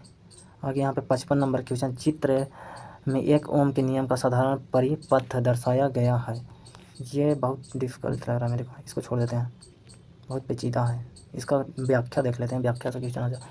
दिए गए परिपथ में ए को श्रेणी क्रम में तथा इसको यहाँ से देखते हैं। यदि किसी चालक के 2 बिंदुओं के बीच विभवांतर भी वोल्ट हो तथा उसमें प्रवाहित धारा आई एम्पियर हो तो ओम के नियम के अनुसार यहाँ पे भी बराबर आई आर हो जाएगा। यहाँ पे जहाँ आर चालक का प्रतिरोध है, विद्युत धारा को आमीटर नामक यंत्र से मापा जाता है। इसे परिपथ में सदैव श्रेणी क्रम में लगाया जाता है। एक आदर्श आमीटर का प्रतिरोध 0 होता है। वोल्ट मीटर का प्रयोग परिपथ के किन्हीं 2 बिंदुओं के बीच विभवांतर मापने के लिए किया जाता है। इसे परिपथ में सदैव समांतर क्रम में लगाया जाता है। एक आदर्श वोल्ट मीटर का प्रतिरोध अनंत होता है। विद्युत फ्यूज टीन यहाँ पे 63% व शीशा 37% के मिश्र धातु का बने होता है। यह सदैव परिपथ के साथ श्रेणी क्रम में जोड़ा जाता है। अगला क्वेश्चन देखते हैं। यदि एक वस्तु का द्रव्यमान 4 गुना होता है तथा इसका वेग आधा हो जाता है तो वस्तु का संवेग होगा। तो वस्तु का संवेग 2 गुना हो जाएगा। ऑप्शन बी हो जाएगा आंसर। माना वस्तु यहाँ पे न्यूमेरिकल माना वस्तु कर दिया। इसको अगला क्वेश्चन देखते हैं। 57 नंबर क्वेश्चन। वह उपकरणों को अतिभारण के कारण लघु पथ से सुरक्षित करने के लिए सबसे महत्वपूर्ण सुरक्षा विधि है तो जरा फ्यूज का उपयोग है। ऑप्शन डी हो जाएगा आंसर। विद्युत फ्यूज जो है, विद्युत फ्यूज परिपथों तथा संधारित्रों की सुरक्षा और किसी भी अनावश्यक रूप से उच्च विद्युत धारा को उनसे प्रवाहित न होने देकर करता है। फ्यूज की युक्ति के साथ श्रेणी क्रम में संयोजित करते हैं। फ्यूज तार टीन, एसएन और लेड पीबी के मिश्र धातु से बना होता है। यदि परिपथ में किसी निर्दिष्ट मान से अधिक मान की विद्युत धारा प्रवाहित होती है तो फ्यूज तार के ताप में वृद्धि होती है। इससे फ्यूज तार पिघल जाता है और परिपथ टूट जाता है। फ्यूज तार प्रायः धातु के सिरे वाले पोर्सेलेन अथवा इसी प्रकार के विद्युत रोधी पदार्थ के कॉटेज में रखा जाता है। लघु पतन के समय विद्युत परिपथ में विद्युत धारा अत्यधिक बढ़ जाती है। अगला कि रिक्त स्थानों की पूर्ति करें। यहाँ पे क्या दिखा, बिहार में यहाँ पे वो समझ गए। बिहार में यहाँ पे कितना वन्य जीव अभयारण्य है, और यहाँ पे पूछ रहा है कि राष्ट्रीय पार्क और टाइगर रिजर्व, यहाँ पे यही पूछ रहा है। तो बिहार में जो है वो जगह यहाँ पे बिहार में 12 गो जो वन्य जीव अभयारण्य है, और राष्ट्रीय पार्क जो है वो एक है, और राष्ट्रीय टाइगर रिजर्व भी है एक ही है, जो वाल्मीकि टाइगर रिजर्व एक है यहाँ पे। तो इसका आंसर ऑप्शन बी हो जाएगा, 13-1-1 हो जाएगा यहाँ पे। बिहार में 13 वन्य जीव अभयारण्य, एक राष्ट्रीय पार्क है और एक टाइगर रिजर्व। बिहार में एकमात्र राष्ट्रीय उद्यान वाल्मीकि राष्ट्रीय उद्यान है, जो पश्चिमी चंपारण जिले में स्थित है। यह बाघ संरक्षण के लिए भी समर्पित है और 898.93 वर्ग किलोमीटर फैला हुआ है। यहाँ पे देखते हैं बिहार के प्रमुख अभयारण्य। यहाँ पे हो जाएगा गौतम बुद्ध वन्य जीव अभयारण्य जो है वो गया में है, और भीम बांध अभयारण्य जो है मुंगेर में है, और कांवर झील पक्षी अभयारण्य बेगूसराय में है, और हो जाएगा कुशेश्वर स्थान पक्षी विहार अभयारण्य दरभंगा में, नागी डैम पक्षी अभयारण्य जमुई में है, हो जाएगा नकटी डैम या जलाशय पक्षी अभयारण्य जमुई में है, सलीम अली जुबा सहनी वैडौल जो है वो है वैशाली में है। झील पक्षी पंत वन्य जीव अभयारण्य जो है राजगीर में है, हो जाएगा रजौला वन्य जीव अभयारण्य नवादा में, और जगह विक्रमशिला गंगेय डॉल्फिन अभयारण्य जो है हो जाएगा भागलपुर में, उदयपुर वन्य जीव अभयारण्य पश्चिम चंपारण में, वाल्मीकि वन्य जीव अभयारण्य पश्चिमी चंपारण में, और हो जाएगा कैमूर वन्य जीव अभयारण्य जो है हो जाएगा कैमूर और रोहतास में है। टोटल 13 वन्य जीव अभयारण्य, 13 खत्म हो गया। अगला जो 59 नंबर क्वेश्चन, सूची 1 को सूची 2 से सुमेलित कीजिए। यहाँ पे दिया भावर जो हो जाएगा, भावर जो है छिद्रपूर्ण हो जाएगा यहाँ पे, हो जाएगा और हो जाएगा यहाँ पे तराई जो है वो युवा निक्षेप है, हो जाएगा वांगर जो है यहाँ पे हो जाएगा पुराना जलोढ़ है, और खदर जो है घने जंगल और वन्य प्राणियों वाला क्षेत्र है। तो इसका ऑप्शन ए हो जाएगा आंसर। भावर के बारे में, भावर मिट्टी जो है वो हिमालय के तलचट्टी में स्थित चट्टानी और छिद्रपूर्ण मिट्टी की एक संकरीय पट्टी है। यह पहाड़ों से नदियों द्वारा लाए गए मलबे और तलछट के जमाव से बनी है। भावर शिवालिक पर्वत श्रृंखला के नीचे का क्षेत्र है। भावर में कंकड़, गाद और बालू मिलती है। भावर क्षेत्र में खेती नहीं की जा सकती है। तराई मिट्टी का निर्माण हिमालय से नदियों द्वारा लाए गए अवसाद या तलछटी पदार्थों के एकत्रितकरण एवं अवसाद से होता है। यह घने जंगल और वन प्राणियों वाले क्षेत्र है। तराई मिट्टी खेती के लिए उपयुक्त होती है और धान, गन्ना, तंबाकू और बाजरा जैसे फसलों की पैदावार बढ़ती है। तराई मिट्टी में साल के ज़्यादातर समय में नमी रहती है और भूजल स्तर भी ज़्यादा रहता है। बांगर जिसको पुरानी जलोढ़ मिट्टी है, तराई के दक्षिण में पुरानी जलोढ़ मिट्टी का क्षेत्र प्रारंभ होता है, जिसे यहाँ बांगर कहते हैं। खादर जो है नवीन जलोढ़ मिट्टी है। प्रत्येक साल बाढ़ द्वारा लाई गई बहाकर मिट्टियों को खादर मिट्टी कहते हैं। अगला क्वेश्चन 60 नंबर क्वेश्चन, निम्नलिखित को सुमेलित करना। एक तरफ है नदी है और सहायक नदी है। यहाँ पे हो जाएगा नदी और सहायक नदी। गोदावरी का जो सहायक नदी हो जाएगा वो हो जाएगा वैनगंगा हो जाएगा यहाँ पे, और गंगा की सहायक नदी है कोसी है, और कृष्णा की सहायक नदी यहाँ पे हो जाएगा अमरावती है, और कावेरी का सहायक नदी कोयना हो जाएगा। इसका आंसर ऑप्शन बी हो जाएगा आंसर। गोदावरी नदी के बारे में देखते हैं यहाँ पे। गोदावरी नदी जो है यह प्रायद्वीपीय भारत की सबसे लंबी नदी है, जिसकी कुल लंबाई 1465 किलोमीटर है। दक्षिण भारत की सबसे लंबी नदी होने के कारण इसे दक्षिण की गंगा कहते हैं। इस नदी का उद्गम स्थान पश्चिम घाट की पहाड़ी में स्थित त्र्यंबकेश्वर है।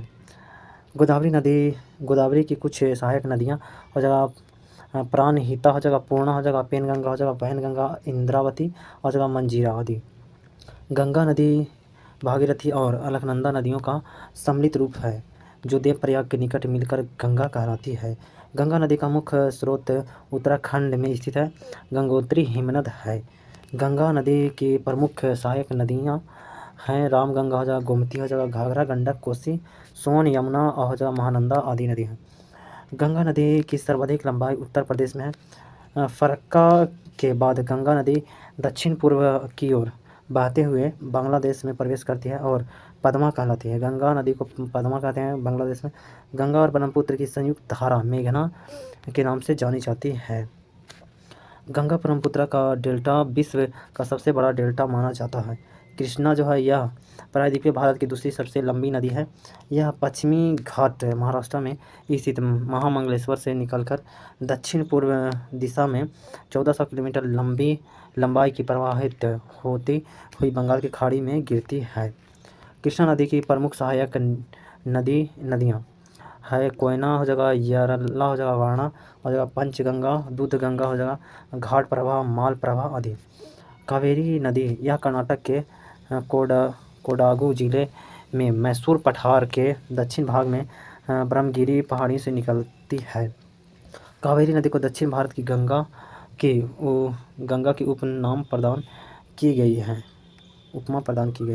कावेरी के अपवाह क्षेत्र को दक्षिण भारत का चावल का कटोरा कहा जाता है।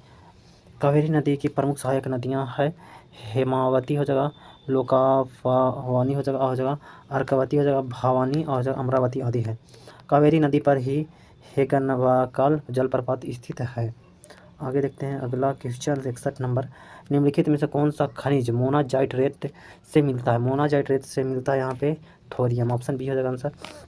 थोरियम इसकी प्राप्ति मुख्यतः मोनाजाइट के निक्षेप से होती है। यहाँ पे जिसका निर्माण कैम्ब्रियम काल के चट्टानों के नष्ट होकर चूर्ण बन जाने से हुआ है। यह मोनाजाइट निक्षेप मुख्यतः केरल के तटवर्ती भागों में पाया जाता है। सोना जिसको गोल्ड कहते हैं कि गन्ना बहुमूल्य धातुओं में होता है। देश के कुल स्वर्ण उत्पादन का लगभग 98% भाग यहाँ पे कर्नाटक के कोलार तथा हट्टी की स्वर्ण खानों से प्राप्त किया जाता है।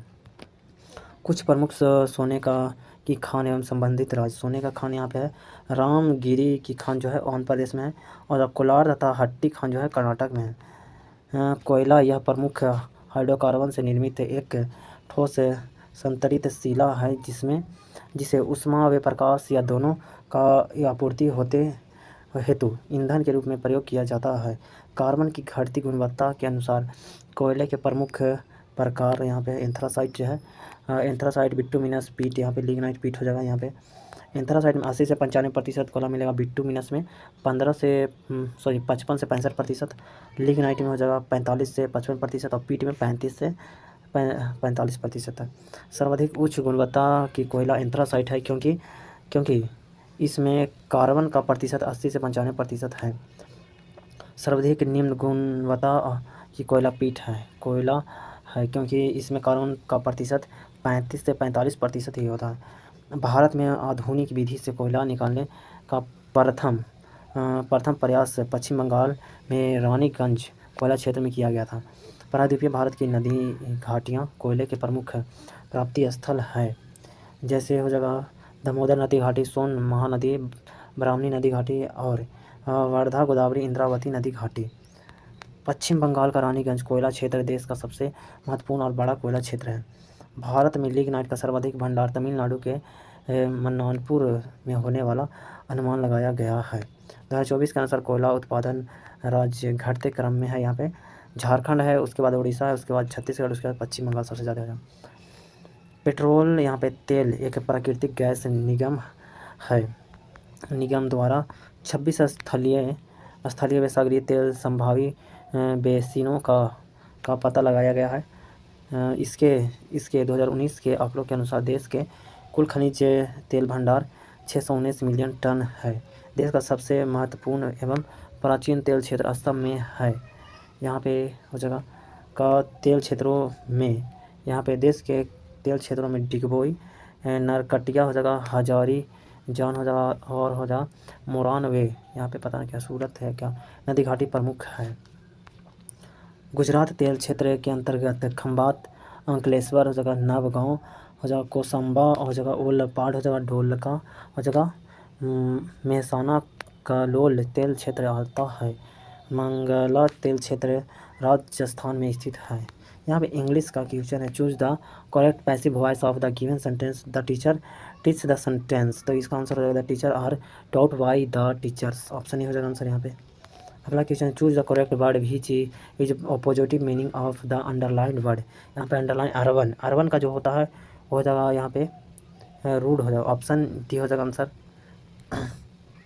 यहाँ पे अर्बन मन होता है यहाँ पे भावार्थ शिष्ट और भद्र होता है। यहाँ पे इसका जो देखते हैं अगला क्वेश्चन देखते हैं 64 नंबर क्वेश्चन जो है, दो संख्याओं का योग 28 है। यहाँ से आगे मैथ का क्वेश्चन, मैथ का क्वेश्चन को छोड़ देंगे, इसको मैथ का क्वेश्चन जो है ना उसको अलग से देखेंगे, मैथ का अलग वीडियो रहेगा। अगला क्वेश्चन देखते हैं यहाँ पे, इधर मैथ का ही है, मैथ का यहाँ पे कौन सा क्वेश्चन आता है, यहाँ पे देखते हैं 68 नंबर क्वेश्चन से। SER विष तथा दवाओं को इसीकरण करने में महत्वपूर्ण भूमिका निभाते हैं। तो यकृत कोशिकाएं, ऑप्शन बी हो जाएगा आंसर। यकृत कोशिकाएं, यकृत कोशिकाएं यकृत के अधिकांश कार्यों को नियंत्रित करती है, जैसे विषाक्तता पदार्थ का निराविषीकरण हो जाएगा, पाचन एंजाइमों का स्राव हो जाएगा, रक्त शोधन हो जाएगा, प्रोटीन संश्लेषण, ग्लाइकोजन संचय, हार्मोन नियमन आदि। अगला क्वेश्चन यहाँ पे कॉलम 1 को कॉलम 2 से मिलान करना है। यहाँ पे हो जाएगा द्रव्य संयोजी उत्तक, द्रव्य संयोजी उत्तक है यहाँ पे रक्त है, और हो जाएगा उपकला उत्तक है यहाँ पे त्वचा है, और जोड़ों की सतह है यहाँ पे उपास्थि है, और तंत्रिका उत्तक है स्पाइनल कॉर्ड। तो इसका आंसर हो जाएगा ऑप्शन बी हो जाएगा आंसर। अगला क्वेश्चन देखते हैं, यह सिद्ध करने के लिए कि जीवन की उत्पत्ति कार्बनिक अणुओं से हुई है, मिलर और यूरे द्वारा एक प्रयोग किया गया था। उन्होंने जो गैस ली थी वे था मीथेन था, अमोनिया था, हाइड्रोजन था। ऑप्शन डी आंसर हो जाएगा यहाँ पे, ऑप्शन डी हो जाएगा आंसर। इसका व्याख्या देखते हैं, इधर आ गया फिर यहाँ पे क्या नॉमरिकल है, यहाँ पे नॉमरिकल है, इसको छोड़ देते हैं। अगला क्वेश्चन है यहाँ पे, ये भी नॉमरिकल है, फिजिक्स का नॉमरिकल है।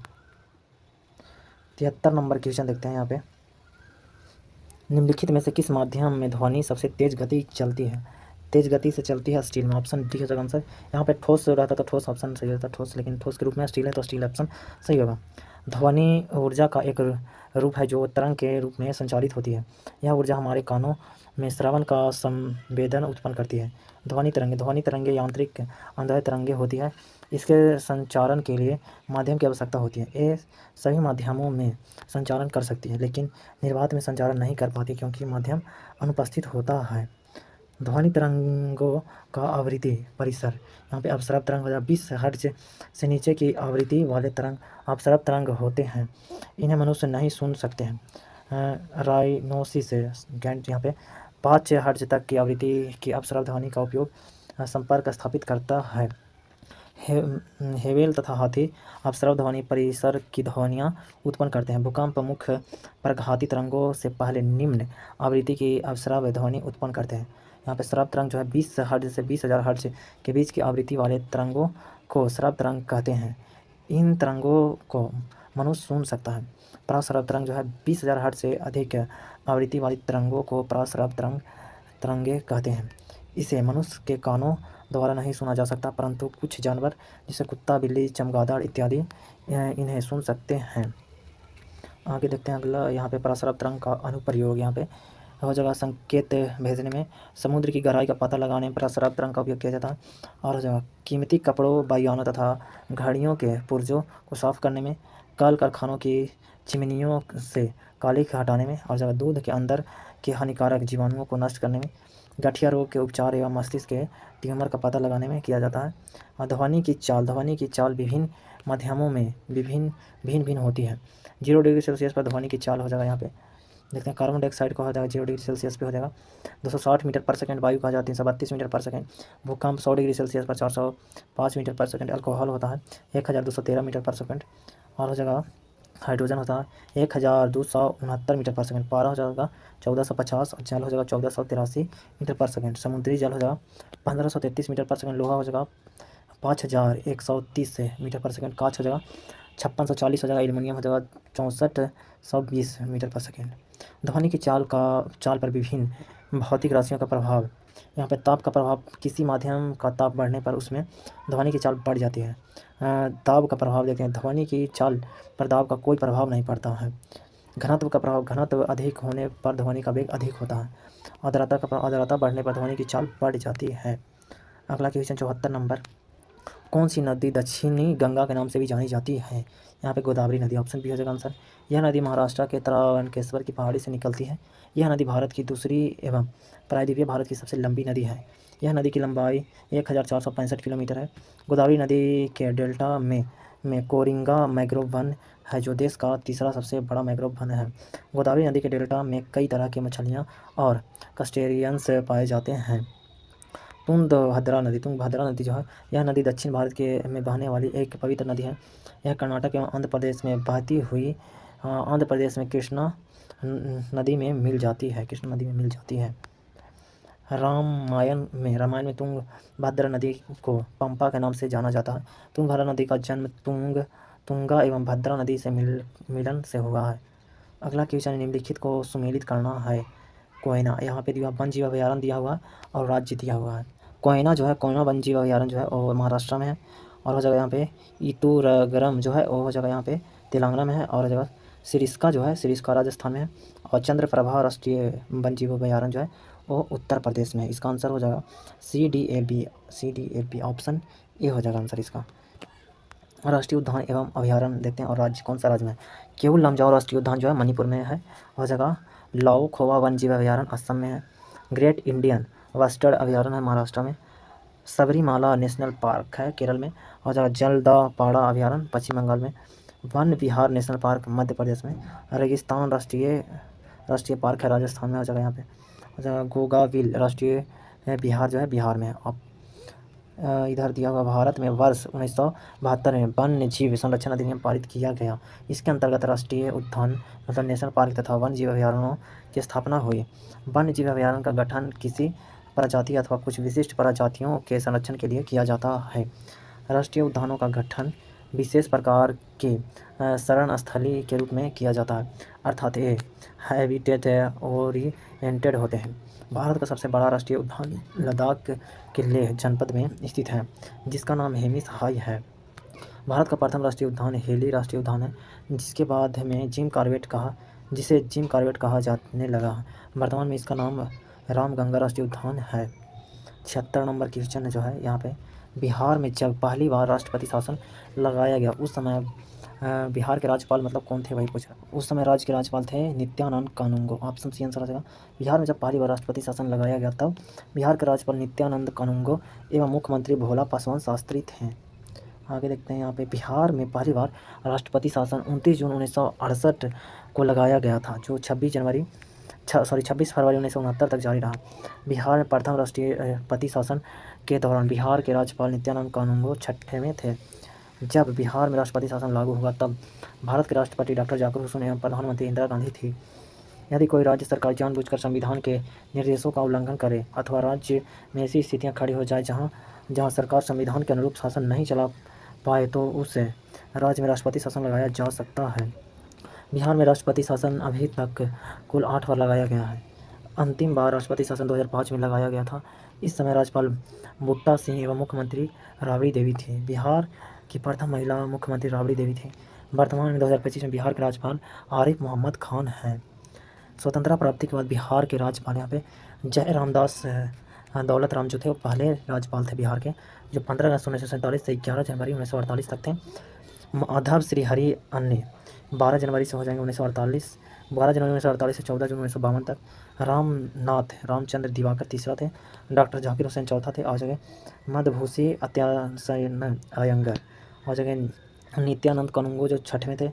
यहाँ पे न्यायमूर्ति उज्ज्वल नारायण सिन्हा ये कार्यवाहक राज्यपाल थे। आ जगह देवकांत बरुआ थे 8वें। आ जगह रामचंद्र धोडीवाड़ा भंडारे और जगन्नाथ कौशल हो जगह न्यायमूर्ति कृष्ण बल्लभ नारायण सिंह कार्यवाहक थे, और जगन्नाथ कौशल 12वें राज्यपाल थे। न्यायमूर्ति कृष्ण बल्लभ नारायण सिंह कार्यवाहक राज्यपाल के रूप में।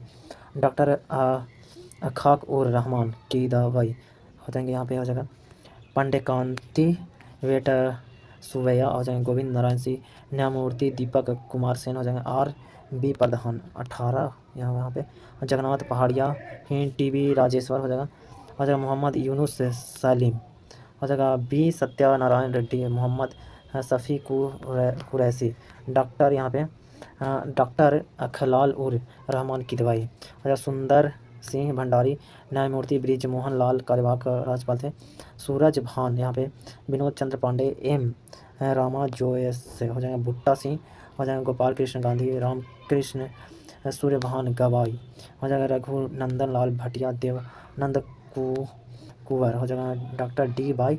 पाटिल, केसरी नाथ त्रिपाठी, कार्यवाहक रामनाथ कोविंद हो जाएगा, केसरी नाथ त्रिपाठी हो जाएगा, सत्यपाल मलिक, लाल जी टंडन हो जाएगा, फग्गू चौहान, राजेंद्र विश्वनाथ अलंकर, आसिफ मोहम्मद खान।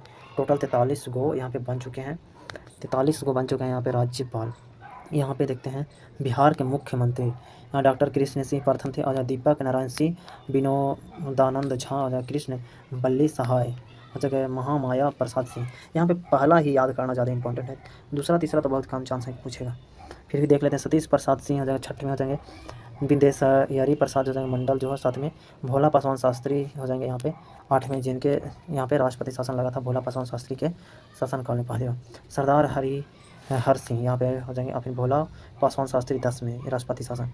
दरोगा प्रसाद राय, कर्पूरी ठाकुर हमें भोला पासवान शास्त्री राष्ट्रपति शासन। केदार पांडे, अब्दुल गफूर हो जाएंगे यहाँ पे, डॉक्टर जगन्नाथ मिश्र राष्ट्रपति शासन इनके भी शासनकाल में लगा था। कर्पूरी ठाकुर बने थे 17 में, राम सुंदर दास इनके अथी में भी लग गया था राष्ट्रपति शासन, 17 फरवरी 1980 से 8 जून 1980 तक लगा था। डॉक्टर जगन्नाथ मिश्र, चंद्रशेखर सिंह, बिंदेश्वरी दुबे, भगत झा आजाद, सत्येंद्र नारायण सिंह, डॉक्टर जगन्नाथ मिश्र।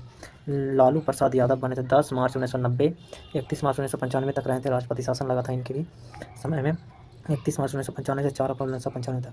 फिर 26 में भी लालू प्रसाद थे। श्रीमती राबड़ी देवी बनी थी 27 में, इनके भी समय लगा था राष्ट्रपति शासन, 12 फरवरी 1999 से 8 मार्च 1999 तक चला था।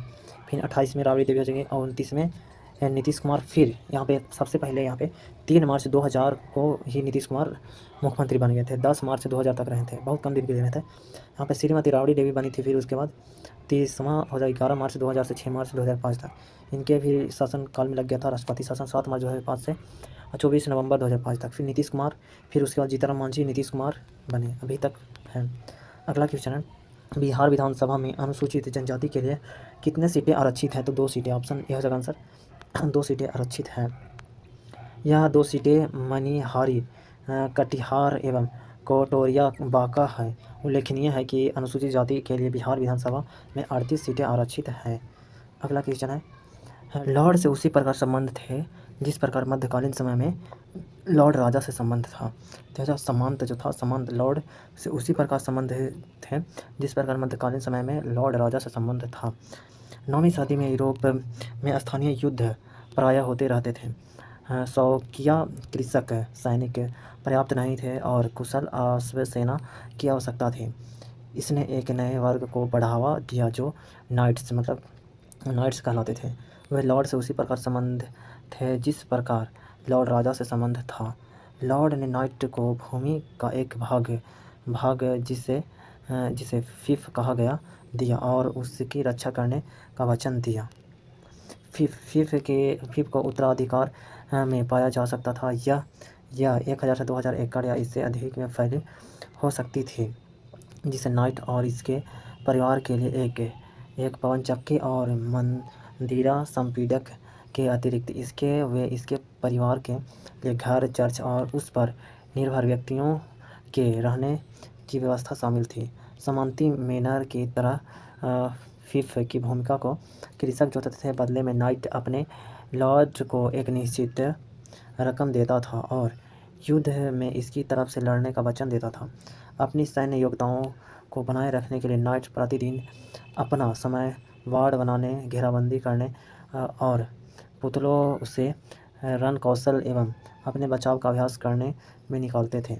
नाइट्स अपनी सेवाएं अन्य लॉर्डों को भी दे सकता था, पर इसकी सर्वप्रथम निष्ठा अपने लॉर्ड के लिए होती थी।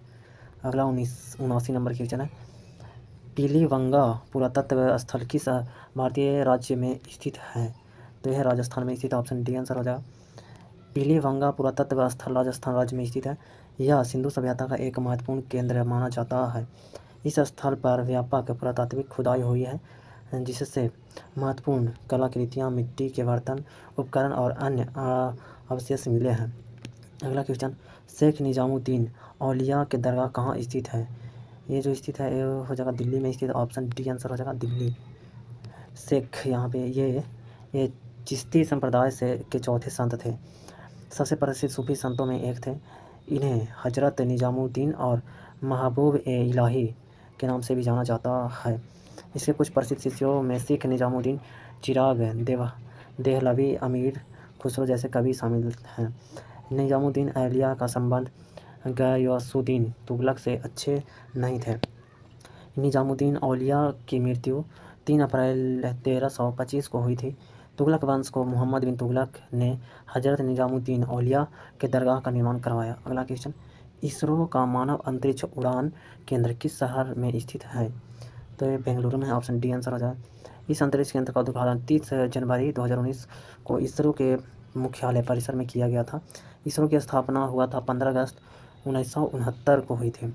कुछ महत्वपूर्ण संस्थान और अंतरिक्ष एवं स्थान देखते हैं। विक्रम साराभाई अंतरिक्ष केंद्र है त्रिवेंद्रपुरम जो केरल में है।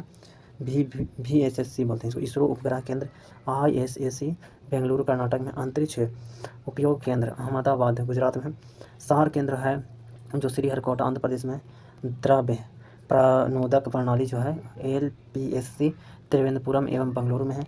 इसरो टेलीमेट्री निगरानी एवं नियंत्रण नेटवर्क ISTRAC जो है बेंगलुरु कर्नाटक में है। इसरो जड़त्विक प्रणाली इकाई जो है वो त्रिवेंद्रपुरम केरल में है। राष्ट्रीय दूर संवेदी एजेंसी जो है NRSA देहरादून तेलंगाना में है। भारतीय सुदूर संवेदन संस्थान है देहरादून उत्तराखंड में। इसरो की वाणिज्यिक शाखा का नाम एट्रिकल्सन कॉरपोरेशन लिमिटेड ACL और न्यू स्पेस इंडिया लिमिटेड है। 82 नंबर क्वेश्चन देखते हैं, निम्नलिखित में से कौन सा मिश्रण है? वायु मिश्रण। ऑप्शन बी हो जाएगा आंसर। मिश्रण जो है 2 या 2 से अधिक तत्वों या यौगिकों के किसी भी अनुपात में इस प्रकार मिलाया जाए कि संगठकों का रासायनिक गुण परिवर्तित नहीं हो तो इसे मिश्रण कहते हैं। मिश्रण 2 प्रकार के होते हैं। समांगी मिश्रण ऐसे मिश्रण जिसमें उसके घटक एक दूसरे में इस तरह मिले हुए हो कि पूरा मिश्रण समरूप हो, समांगी मिश्रण कहलाता है। समांगी मिश्रण को विलयन भी कहते हैं। जल में चीनी का विलयन, हवा इत्यादि। विसमांगी मिश्रण ऐसा मिश्रण जिसमें इसके घटक एक दूसरे में पूरी तरह मिले नहीं रहते हैं, अर्थात जिस मिश्रण में पदार्थ के गुण एक समान ना हो, इसे विसमांगी मिश्रण कहते हैं। एग्जाम्पल के लिए जल और तेल का मिश्रण, जल में बालू का घोल, नमक और चीनी का मिश्रण इत्यादि। यौगिक, यह 2 या 2 से अधिक तत्वों के नियत अनुपात में रासायनिक तौर पर संयोजन से बना होता है। पानी, एग्जाम्पल के लिए पानी CO2 CH3 इत्यादि है। मिश्रण तथा यौगिक में अंतर। मिश्रण जो है तत्व या यौगिक केवल मिश्रण बनाने के लिए मिलते हैं किंतु नए यौगिक का निर्माण नहीं करते। मिश्रण एक संगठन परिवर्तनीय होते हैं। मिश्रण उस समय उपस्थित घटकों के गुणधर्मों को दर्शाता है। घटकों को भौतिक विधियों द्वारा सुगमता से पृथक किया जा सकता है। यौगिक जो है तत्व क्रिया करके नए यौगिक का निर्माण करते हैं। नए पदार्थ का संगठन सदैव अस्थायी होता है। नए पदार्थ के गुणधर्म पूरी तरह से भिन्न होते हैं। घटकों को केवल रासायनिक या वैद्युत रासायनिक प्रतिक्रिया द्वारा ही पृथक किया जा सकता है। अगला क्वेश्चन, निम्नलिखित में से कौन सा धातुओं की अभिक्रियाशीलता के घटते क्रम का सही निरूपण है? तो यहाँ हो जाएगा पोटेशियम हो जाएगा, अल्युमिनियम हो जाएगा, फिर उसके बाद जिंक हो जाएगा, उसके बाद Cu कॉपर हो जाएगा। ऑप्शन ए हो जाएगा आंसर। सक्रियता श्रेणी वह सूची जिसमें धातुओं की क्रियाशीलता को आरोही क्रम में व्यवस्थित किया जाता है।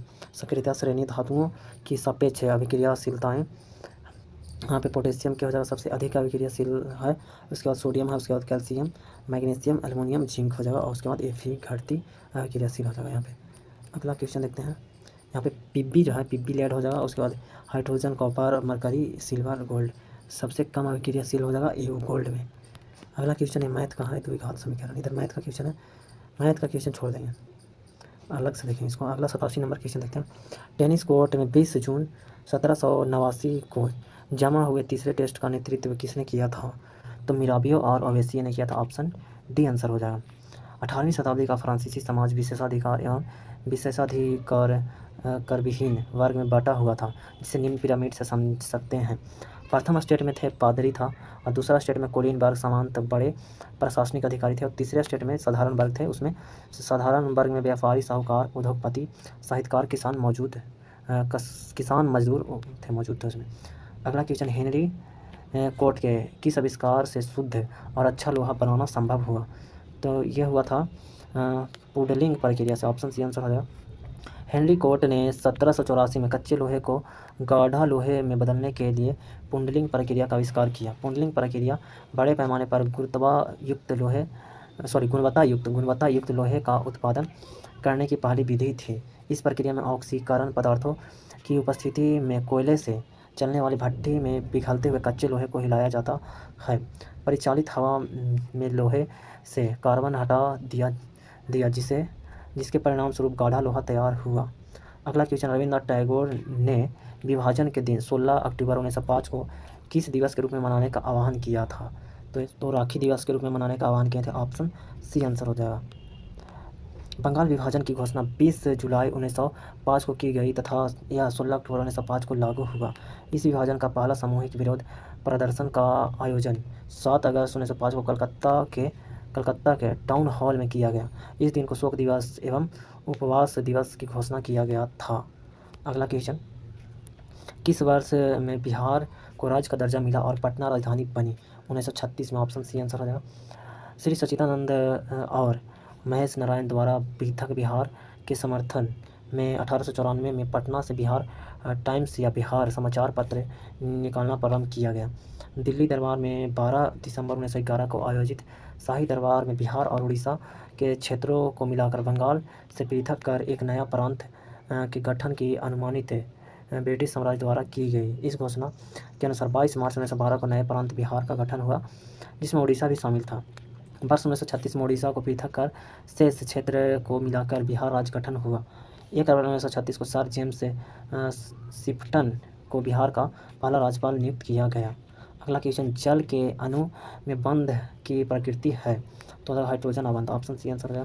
हाइड्रोजन बंधन, हाइड्रोजन बॉन्ड जो है किसी अणु के हाइड्रोजन परमाणु और किसी वैद्युत ऋणात्मक जैसे फ्लोरीन ऑक्सीजन नाइट्रोजन के मध्य आकर्षण बल के कारण बने बंध के हाइड्रोजन बंध कहते हैं। जब हाइड्रोजन बंध 2 या अधिक अणुओं के मध्य बनता है तो इसे अंतरा अणुक हाइड्रोजन बंध कहते हैं। जैसे H2O जल हो जाएगा, HF हो जाएगा, HN3 हो जाएगा, NH3 हो जाएगा, H2O2 और C2H5OH आदि। जब हाइड्रोजन बंध एक ही अणु के परमाणुओं के बीच बनते हैं तो इसे अंतरा अणुक हाइड्रोजन बंध कहते हैं। जैसे कि प्रोटीन, DNA और RNA। हाइड्रोजन बंधन एक कमजोर स्थिर वैद्युत आकर्षण बल है जो सहसंयोजक बंधन से कमजोर होता है। सहसंयोजी अबंध, यह समान या असमान तत्वों के परमाणुओं के बीच इलेक्ट्रॉनों की साझेदारी के फलस्वरूप बनते हैं। जिन यौगिकों के मध्य बंध उपस्थित होता है उसे सहसंयोजी बंध कहते हैं। सहसंयोजन बंध बनाने वाले प्रत्येक परमाणु द्वारा इलेक्ट्रॉन की साझेदारी से अष्टक प्राप्त किया जाता है। असहसंयोजी अबंध, यहाँ पे जब परमाणुओं के मध्य साझे का इलेक्ट्रॉन युग्म केवल एक परमाणु द्वारा प्राप्त हो तो ऐसे बंध को उपसहसंयोजक बंध कहते हैं। जैसे अमोनियम क्लोराइड हो जाएगा NH4Cl, ammonium bromide NH4Br, nitric अम्ल HNO3 आदि। आयनिक बंध, जब बंध का निर्माण इलेक्ट्रॉन के स्थानांतरण द्वारा होता है तो उसे आयनिक बंध कहते हैं। आयनिक बंध में आयन आपस में मौजूद वैद्युत आकर्षण बल द्वारा जुड़े होते हैं, जिन्हें अलग करने के लिए अत्यधिक ऊष्मीय ऊर्जा की आवश्यकता होती है। अतः आयनिक बंध के क्वथनांक एवं गलनांक उच्च होते हैं। अगला क्वेश्चन है 92 नंबर क्वेश्चन, C6H14 के लिए संरचनात्मक समावयवों की संख्या क्या होगी? तो 5 होगा। ऑप्शन डी हो जाएगा आंसर। समावयवता वे यौगिक जिसके आणविक सूत्र एक ही होते हैं किंतु जिनके अणुओं में परमाणुओं की व्यवस्था भिन्न भिन्न होती है तथा भौतिक एवं रासायनिक गुण भिन्न भिन्न होते हैं, समावयवी कहलाते हैं और ऐसी घटना समावयवता कहलाती है। एग्जाम्पल के लिए नॉर्मल ब्यूटेन और आइसोब्यूटेन दोनों का आणविक सूत्र C4H10 होता है। समावयवता का वर्गीकरण 2 प्रमुख वर्गों में किया गया है। संरचनात्मक समावयवता, कार्बनिक यौगिक की संरचना में अंतर होने के कारण संरचनात्मक समावयवता की घटना पाई जाती है। त्रिविमीय समावयवता, कार्बनिक यौगिक के अणुओं में उपस्थित परमाणुओं एवं मूलकों के अंतरिक्ष में अंतरिक्ष में विन्यास की विभिन्नता के कारण त्रिवीय समअवयवता की घटना पाई जाती है। अगला क्वेश्चन अल्फा कण है। कण जो है द्विआवेशित हीलियम आयन है। आप डी आंसर हो जाएगा ऑप्शन के अनुसार। यहाँ पे अल्फा किरणों के गुण, यहाँ पे ए किरणें विद्युत क्षेत्र तथा चुंबकीय क्षेत्र में विक्षेपित हो जाती है, जिससे पता चलता है कि अल्फा कणें धनावेशित कणों से मिलकर बनती है।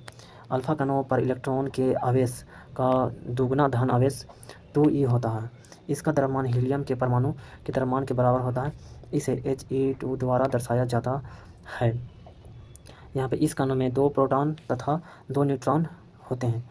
यहाँ पे अल्फा किरणें जब किसी गैस से होकर गुजरती है तो तीव्र आयनीकरण करती है। अल्फा किरणें फोटोग्राफी प्लेट पर प्रभाव डालती है। अल्फा किरणें के कणों का चाल प्रकाश की चाल से काफ़ी कम 1/10 भाग होता है। अल्फा कणों की बंधन क्षमता बहुत कम होता है। धातु की पत्तियों से गुजरने पर इन कणों का प्रकीर्णन हो जाता है। गामा किरणें विद्युत चुम्बकीय तरंगें होती है। ये किरणें प्रकाश की चाल से गमन करती है। भेदन क्षमता बहुत अधिक होती है। बिना अवशोषित हुए लोहे को 30 सेंटीमीटर मोटी चादर को पार निकल सकती है। गामा किरणें की उत्पत्ति एक नाभिकीय गुण है। ये किरणें धातु पृष्ठ पर आपतित होकर फोटो इलेक्ट्रॉन उत्सर्जित करती है। बीटा किरणें के गुण, यहाँ पे ए किरणें प्राय ऋणावेशित किरणों से मिलकर बनती है। ये किरणें फोटोग्राफी प्लेटों को सबसे अधिक प्रभावित करती है। बीटा किरणें तीव्र चाल से गतिशील इलेक्ट्रॉनों के प्रवाह हैं। बीटा किरणें चुंबकीय तथा विद्युत क्षेत्र में विक्षेपित हो जाता है। 94 नंबर क्वेश्चन देखते हैं। वह फील्ड की तालिका में रिकॉर्ड्स को विशिष्ट रूप में पहचानती है, उसे कहा जाता है प्राइमरी की कहा जाता है। यहाँ पे प्राइमरी की फील्ड की तालिका में रिकॉर्ड्स को विशिष्ट रूप में पहचानती है। अगला क्वेश्चन कंप्यूटर में इनपुट प्रोसेसिंग वे आउटपुट डिवाइसों को जोड़ने का कार्य कौन करते हैं, तो मदरबोर्ड करता है। ऑप्शन बी हो जाएगा आंसर। अगला क्वेश्चन देखते हैं। निम्नलिखित में से कौन सा एक भारत में वनों का प्रशासनिक वर्ग नहीं है? यह अवर्गीकृत वन। ऑप्शन डी हो जाएगा आंसर। अवर्गीकृत वन भारत में वनों का प्रशासनिक वर्ग नहीं है। राष्ट्रीय वन नीति 1952 के अनुसार भारतीय वनों को मुख्यतः 4 वर्गों में वर्गीकृत किया गया है। संरक्षित वन जो है पारिस्थितिकी तंत्र बनाए रखने हेतु राष्ट्रीय वन, यहाँ पे हो जाएगा राष्ट्रीय वन में यहाँ पे हो जाएगा ऐसे वे वन जिनका उपयोग आर्थिक गतिविधियों में किया जा सके। ग्राम वन वे राज्य वन जो है वो ग्रामीण क्षेत्र की ज़रूरतों की पूर्ति करने वाला वन है। अच्छा, वृक्ष भूमि, इन्हें वनों के बाहर वृक्ष या टोफ कहा जाता है। अगला क्वेश्चन 97 नंबर। भारतीय नौसेना एवं भारतीय वायुसेना में अप्रैल 2024 में शामिल मिसाइल का नाम क्या है? तो हो जाएगा रैमपेज है। ऑप्शन सी आंसर हो जाएगा। रैमपेज एक लंबी दूरी की हवा से सतह पर मार करने वाली मिसाइल है, जिसे इजराइल एरो स्पेस इंडस्ट्रीज और इजराइल मिलिट्री इंडस्ट्रीज सिस्टम द्वारा विकसित किया गया है। कामिगेज मानव रहित विमान है। इसे आत्मघाती ड्रोन भी कहा जाता है। इसका निर्माण अमेरिका द्वारा किया गया है। हाल ही में अमेरिका ने यूक्रेन को इस ड्रोन को रूस के खिलाफ इस्तेमाल हेतु दिया है।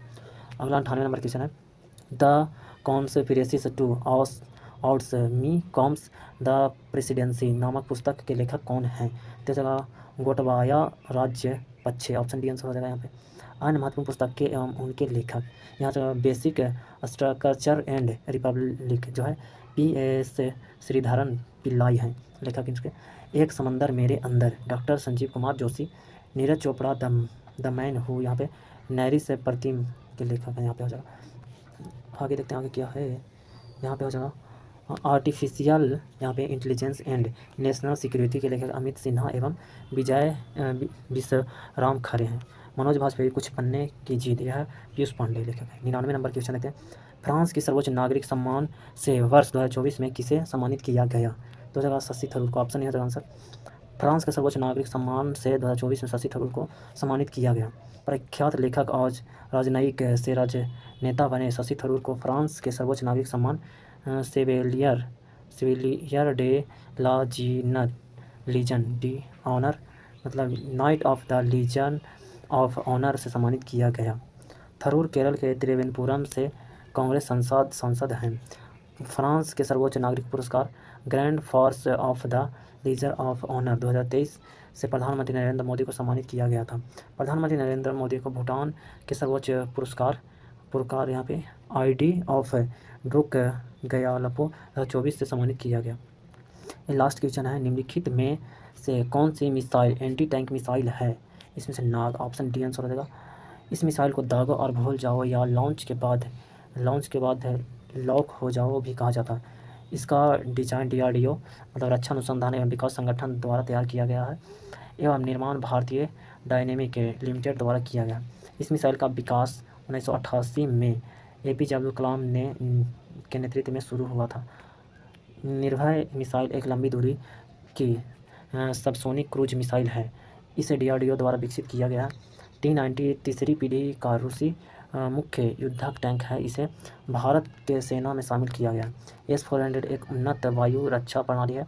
S-400 सतह से सतह मार करने वाली प्रणाली है जो बैलिस्टिक और क्रूज मिसाइलें, लड़ाकू विमानों और मानव रहित हवाई वाहनों को रोक सकते हैं। इसके कई श्रेणी हैं। इसकी मारक क्षमता अलग अलग दूरी तक है, जैसे S-400, S-300, S-200 आदि। ये ख़त्म हो गया, पहला सेट खत्म हो गया। इसका अगर आपको PDF चाहिए तो आप डिस्क्रिप्शन में लिंक दिया हुआ टेलीग्राम का, वहाँ से आप डाउनलोड कर सकते हैं। तो टेलीग्राम ज्वाइन कर लीजिए, ठीक है। अगला जो दूसरा सेट है वो आ जाएगा, तो दूसरा सेट के लिए बने रहें।